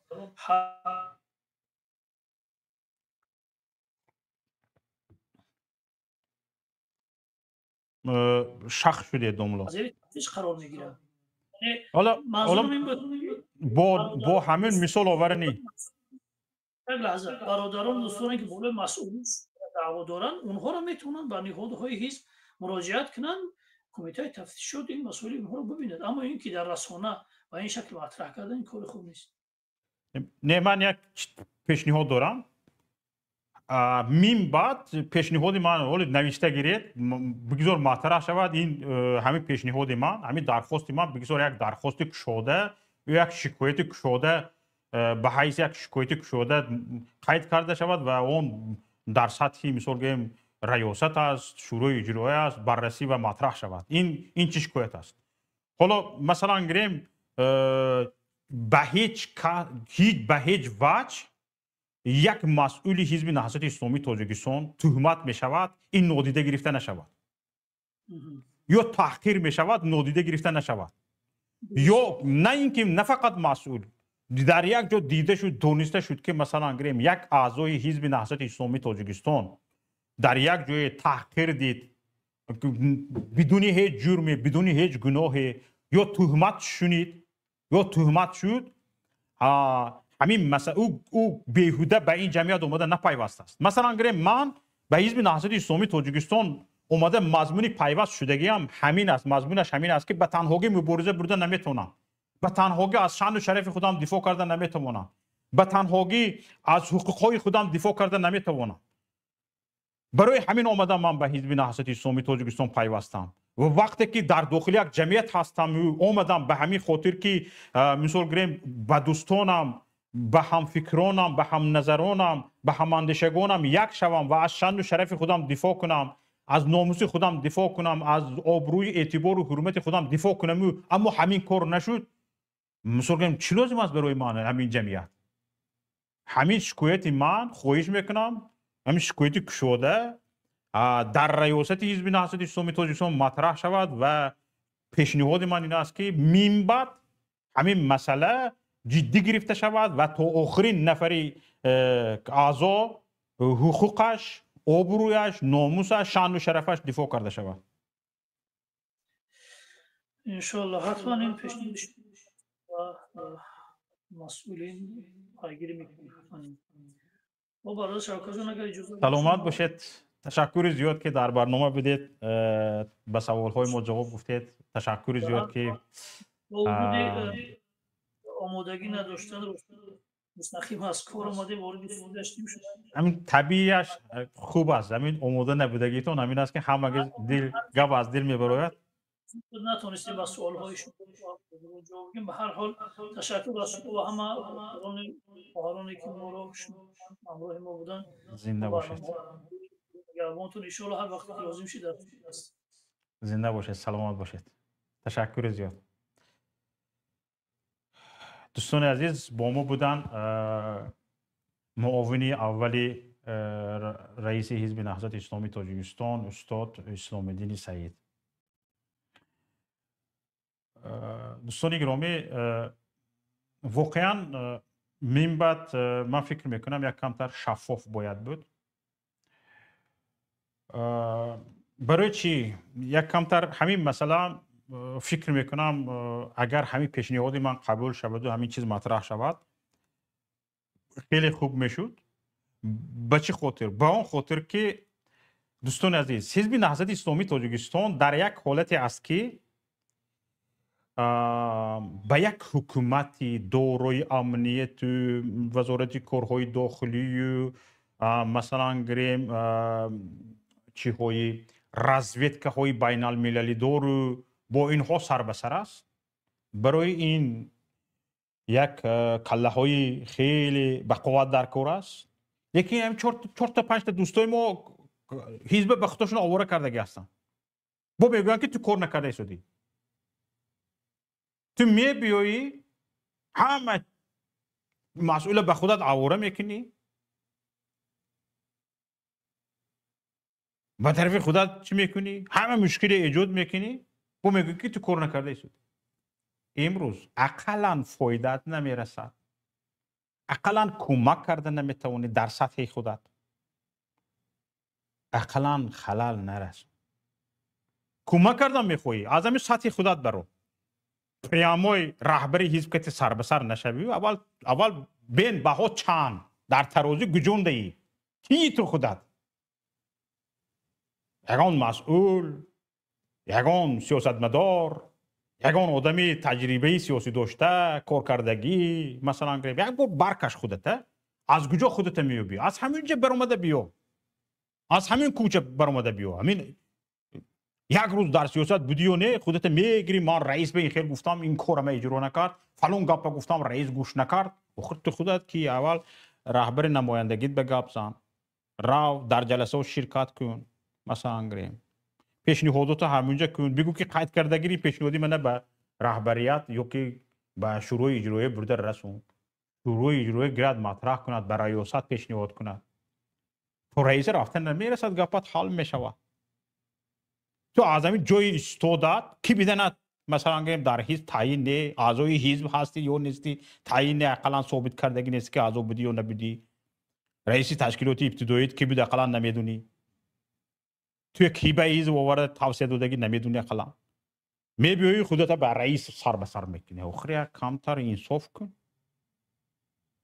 از جای پریاموی رئیس میرد اول همین عزت الله نومش گرفتن، رئیس میرد از همینجا به سراغ مردم آلمان جلسه میشود، در جلسه شرکت نمیکند، رئیس در اونجا با مردم وخوری گذارونده شده است، باید این رفته در اونجا شکایت کند، در داخل همین ساعت دقیقه های شکایت این در فیسبوک شکایت ننویسد. خودت کی را به جلسه نمایندگیت مسئلات مطرح کن، پیشنهادات کن در سطح مثال گریم نمایندگی، در سطح همون کشوری زندگی کرده سودگی برسون.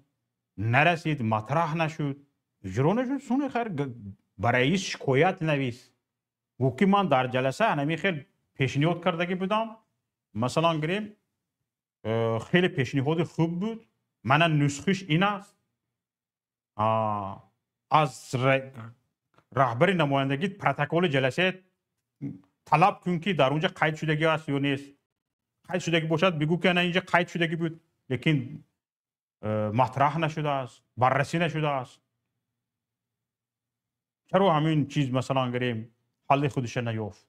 اگر در پروتکل قید نکردگی باشد بگو که در اونجا من همین گپ مطرح کردگی بودم لیکن پروتکل نکرده است. یادگیری نکن کم کم. این قاعده قانون ها وجود داره. هم به تصورات خودتون چه هر چیز بگنجد گفتم میگیرین کردام میگیرین. حالا همین گپایی همینجا برآمده میگفتگی نیست. بیا گابزا میگوی رفته گام نمی کشتو یک کجا میوبد مردم. بیا من و خوری من اومدم میگود مردک رفته یک اعضای قطوری کجا گم میشود. بعد یکی میبینی گپاش در فیسبوک. ها مردک خود همین جوان مردی است. هم خودت مردک گفته گشتی به همین فعل رفتارت با پیش زنی بچه گشت میری مثلا گریم کلت برداشته در پیش زنی بچه گشت گپ میزنی به همین رفتار نوجوان مردی. همین بدوسیت همین گرد اطراف فتنگ آدمو چخیل گپ میزنی شرم نداشته. وقتی که خیلی ملهم کنه نوجوان مردونه رفتار میکنی.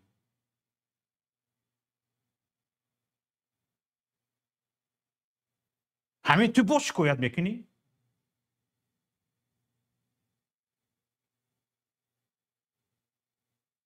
تو شکایت میکنی. امروز یک دیگرش خسته است. مثلا گریم در همه جلسه یک برادرش میبیند از بلوی وای برادرش بدگویی کرده است. آخر تو مردکی زنگ زن آخر زنگ مردکی و جوان مردی همین شماها همین چهل در سر یک دسترخون به همین گرد برابر همین با همین رفتارتون با همین کردارتون خیلی همین مردکای دیده چشم به چشمش افسونده گپ میزنین شما. همین در بدن نامی جوان مردی هست می راست کوکی در بلیتت گیری اینجا بیا گپ میزنی یا من میرم گپ میزنم یا فلونه شویدی به بیار شینه مردکچه گپ زنیم یک چیز مطرح کنیم. رنگی زنکوی غیبتچی گپ کار میکنین نکنین. آخرین کاره شایب است دیگه. عیب است. این مردک این کمتر فعلی رفتار مردکونه یاد گیره.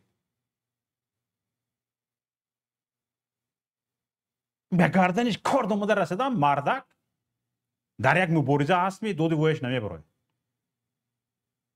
گپش در همین جوش در همین تریتوری خودش در همین داخل تیمش حل میکنه. حل کردن تو نیست مردک چه حل میکند. حل کردن نتونست دیگه دو وی کردن نمیگرده.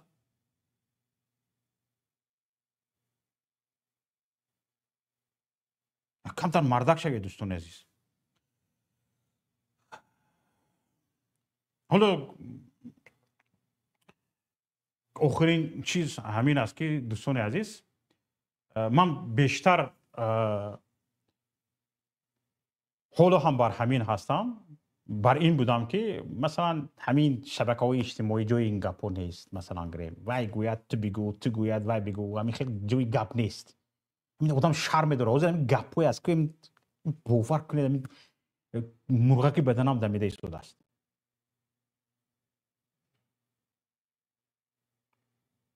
از من شکایت دارید زنگ زن رقم تلفنم میدونی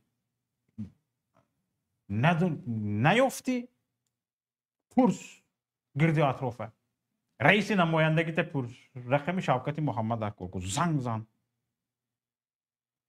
یکون نوبکورم دیدی همه چیز چکن یک دو نفر شاهد بیار و که این شوکت محمد به من نوجوان مردی کرد نومردی کرد یا اینکه بگو که فلان گپی نادرست گفتی. یک چیره